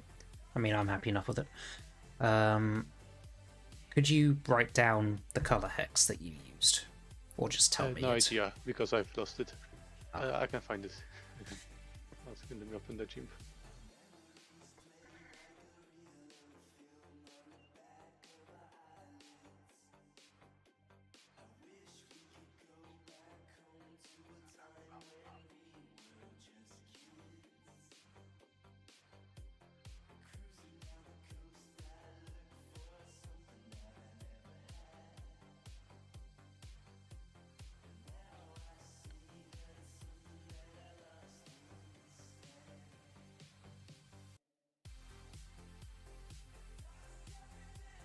Come on.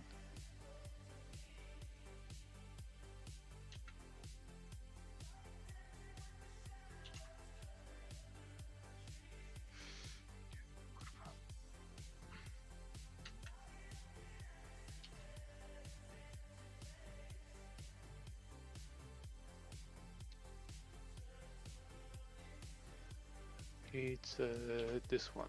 At least that's what the gym is telling me.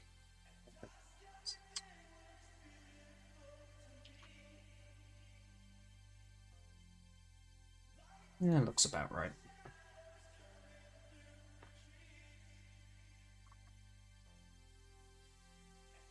Okay.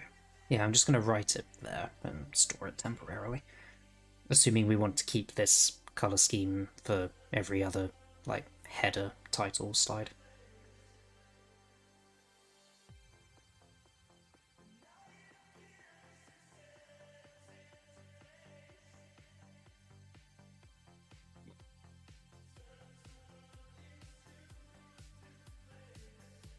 Okay.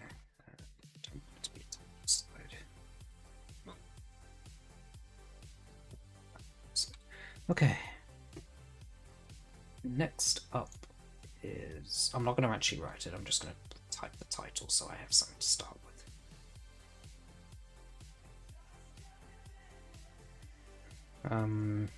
Maybe overview, but I don't want to call it overview twice. Meh. But anyway, we start with a little overview of what I'm going to talk about. Okay. Right, that's enough of tonight.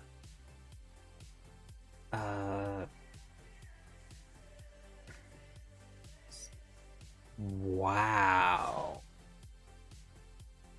Go on then, Hazy. I will give you one last chance to wow me. Twilight has turned into OpenAI. And that's why GPT-3 still seems as convincing as ever. Even the most advanced AI can be easily fooled. Though I'm afraid I can't say how advanced the author has become. Sorry, that's classified. Actually, that would be a good line to use. Well, we're talking about the AI being fooled, not the other way around. Which kind of defeats the purpose of what we're trying to do.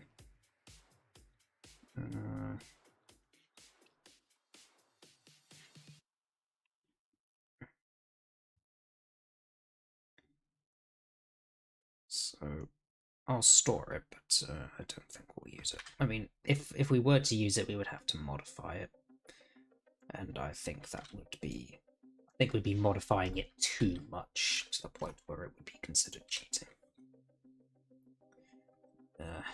Anyway, right. With that, I am now done. Right. So thanks Gothic, thanks Hazy, thanks anyone else who's in the chat. Still. Goodbye. Same time tomorrow. Gothic, I think you say you're not going to be here tomorrow, No, right? sorry. Yes, I'm not here on Fridays. Alright, that's fine. Okay. Bye-bye.